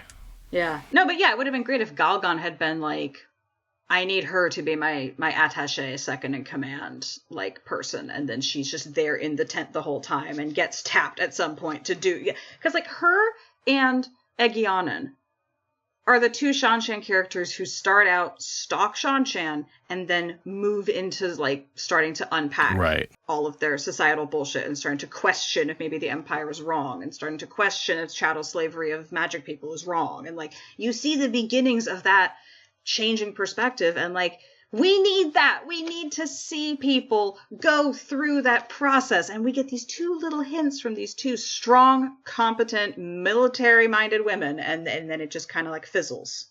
Well, in the same way that we saw like Ingtar and Asmodean showing different levels of coming back to the light, right? Asmodean kind of doing it involuntarily, and you might say not at all. Ingtar doing it, you know, in a moment of death. You see Varen making the willing decision, right? I feel like he does a pretty good job of doing that with Dark Friends, and I would have loved to see a little more of that with the Shanshan. Yeah, exactly. And it's harder because the Shanshan are an analogy for Americans, and so like dealing with our legacy of slavery and all that is like messier than having, you know, supreme evil having a redemption arc. Like it's messier, but it still would have been nice to see because the first few steps were being taken. We have two different women with two different Taviran in two different parts of the continent with different conflicts going through the same, are we the baddies kind of moment. Might we need more oxygen on that? So, and then we get this, the title, right? Perhaps in this case, a difficult decision is one that is right, but requires an implication of fault as well, which I don't fully grasp. Mm-hmm. Yeah, it totally makes sense with Tuon. Tuon can't admit she's wrong ever, right? So it's difficult for her to choose to admit that she's wrong. It's so, like, self-aggrandizing and, like, I dislike the idea that you need a whole ass omen to tell you to be humble about not knowing everything. Like, you aren't that important. No. Just because you're the Empress. Yeah, I mean, she might not know everything. I do, but that's just because I'm a podcaster. And we know everything. And in fairness to the omen, it is difficult for Tuon. It shouldn't be, but it is. So, you know, it's the omen does its job for getting her to accept that maybe she should do something slightly uncomfortable. And Selucia is, you know, reproving her. She's like, listen, you actually have to make a bad decision. And Tuon's like, wait, what? Why are you saying that? Oh, right. You're my truth speaker. Because you gave her too many jobs. Selucia should not be your secret cohort and your public.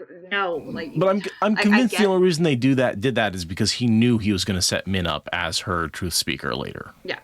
For sure.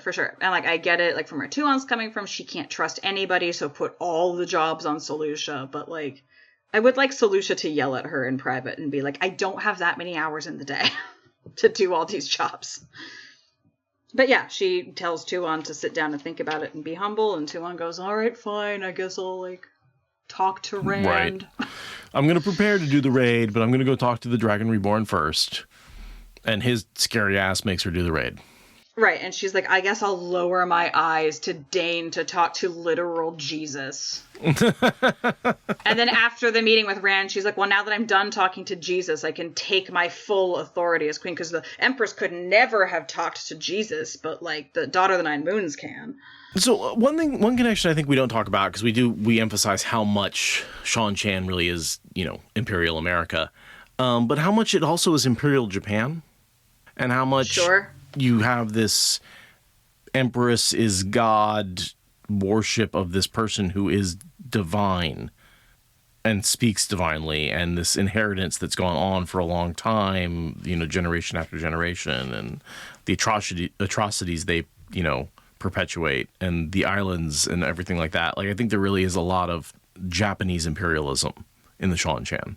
Yeah, I get that vibe too. I just don't know enough about it to, like, point to the specific things and be like, definitely. But no, I think you're right. There's definitely a vibe of Imperial East Asia on top of America in all of its messiness.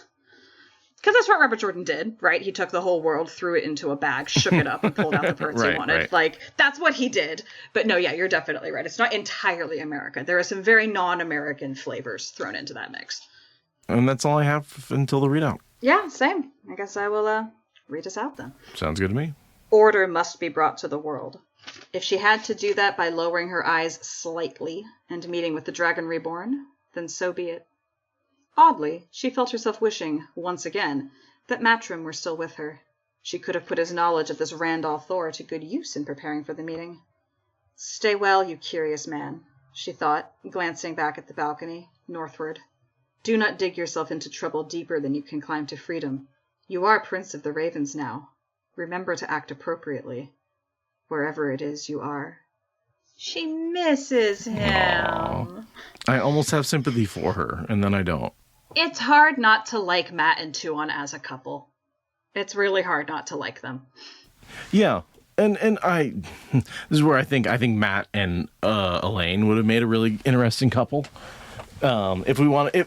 Tuon and Elaine are very similar. Yeah, absolutely. And I really think, if you take away the relationships that Rand has, like, he doesn't need three, right? Like, him and Elaine, they can be colleagues without being lovers easily.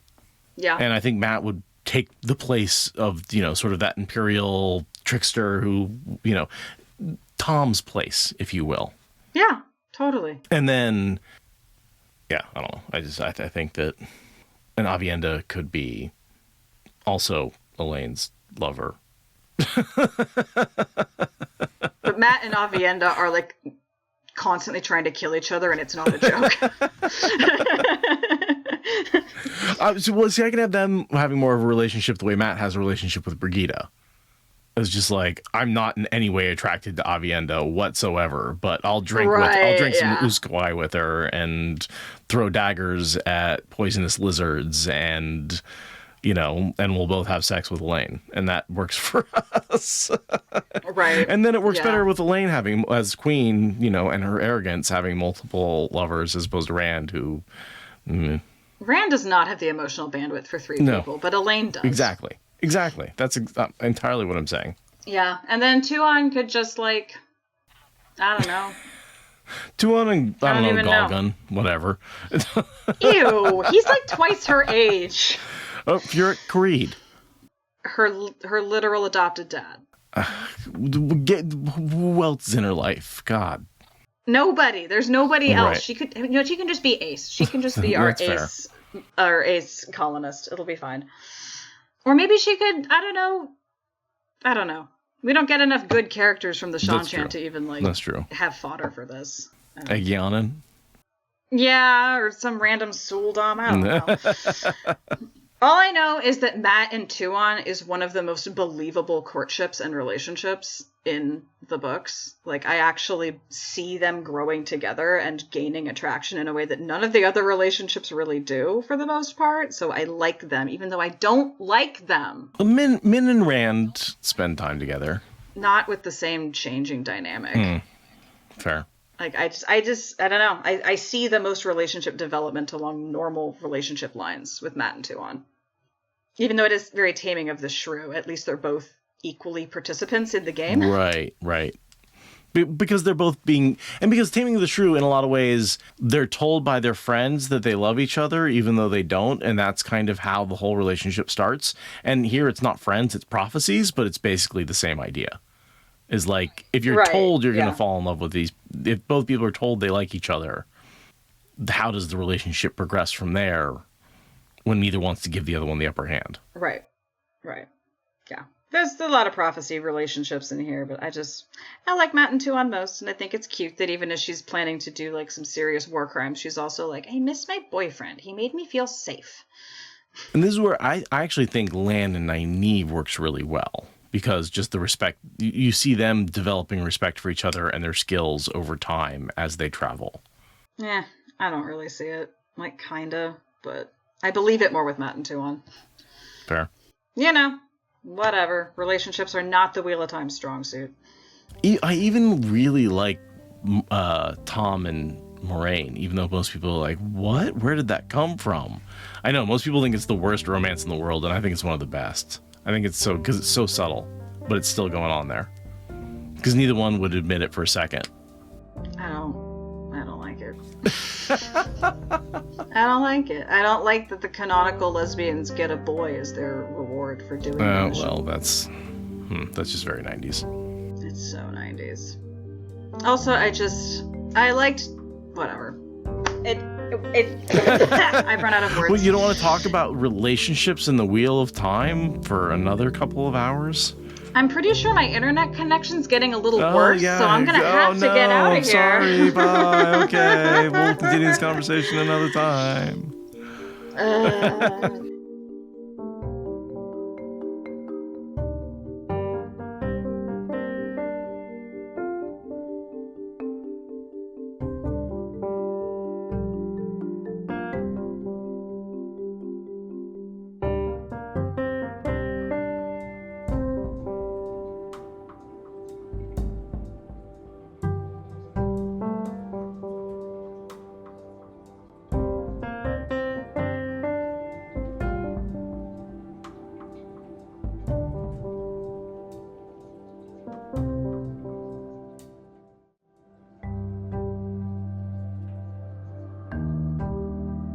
Recording with suboptimal audio.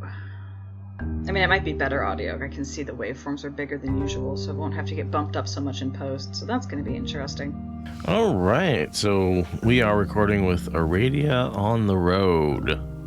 I mean, I'm in a house. I'm not literally on the road. No, we actually put your desk out in the middle of the street. Ran an extension cord. Yeah, I might get run over by a car. It's fine. Yeah, it's fine. Oh, the car's actually a pretty good recording spot. It's got nice soundproof panels, padding on the inside, glass walls. They're small. There's a lot of headrests in the way. Sure. But yeah, if I sound different than usual, it's because I'm in a different space on different equipment, because life has multifaceted components that must be juggled. That's all I'll say about that. So yeah, we're doing a recording and a backup Zoom recording, and hopefully part of it comes out sounding pretty good. Yeah, we'll see. I have a better internet connection than I did a week ago at the same location, and so it shouldn't be too choppy. But I've also never recorded off of my Bluetooth headphones, so this will be a first. Gosh, any life updates we need to share with the crowd? We should probably do patrons, but we did not prep for that. So I've seen some activity, so maybe we should put that on the to-do list. Yeah, that would be good. Okay. I know you said that last time, and I just have been lifing too hard to have followed up on it. Same. This has just been crazy. We will do that at some point. Oh, my life update, I'm settling into the new house, mostly unpacked at this point. I've had a new dog, Harvey, for a month now. So he is finally getting past his first 3 weeks of just crazy behavior, and we're starting to get to know him, and he's settling in a little bit, and he's cuddling instead of chewing on my face. Sounds like an improvement. Oh my God, he would come home and he'd just lick my face and then nibble on my earlobes to the point where it was painful. It was and then he'd nip my ankles and my wrists to get me to let him out to go to the bathroom. All that went just, before we'd had him for a couple of days. Obviously, he had not been let out easily by his last owner. So, but now with regular taking out and him settling in, he's a much better dog. And we're starting to finally meet him, I would say, for the first time. Because it's the 3 days, 3 weeks, 3 months, right, that you hear about with a dog, right? 3 days is basically trauma. 3 weeks, they realize they're going to stay there. And then in about 3 months, you actually get to know them. Yeah, that's awesome. I've been hanging out with my dog-in-law. Mm-hmm. And he's a big old cuddle bug. He's been great, definitely. Making me want a dog even more, but a dog with less hair. This dog is so hairy. He's a golden retriever, so he just has yards upon yards of long white hair, and it's too much. I need a short-haired dog. Oh, man, I'm discovering Harvey as a shedder. He has short hair, but it is, you rub him, and it comes off he's got an undercoat that's pretty thick, and we bathe him and brush him, and it's just, there's more. There's more. The more you take off, the more it frees up more hair to come out. Right, yeah. And then, my other update is just that the support group continues to go great. Every week, a handful of people show up, and this last week was the first time that it was all people who had shown up at least once already. So that was kind of fun to feel like we've actually are gaining momentum and group rapport to some extent.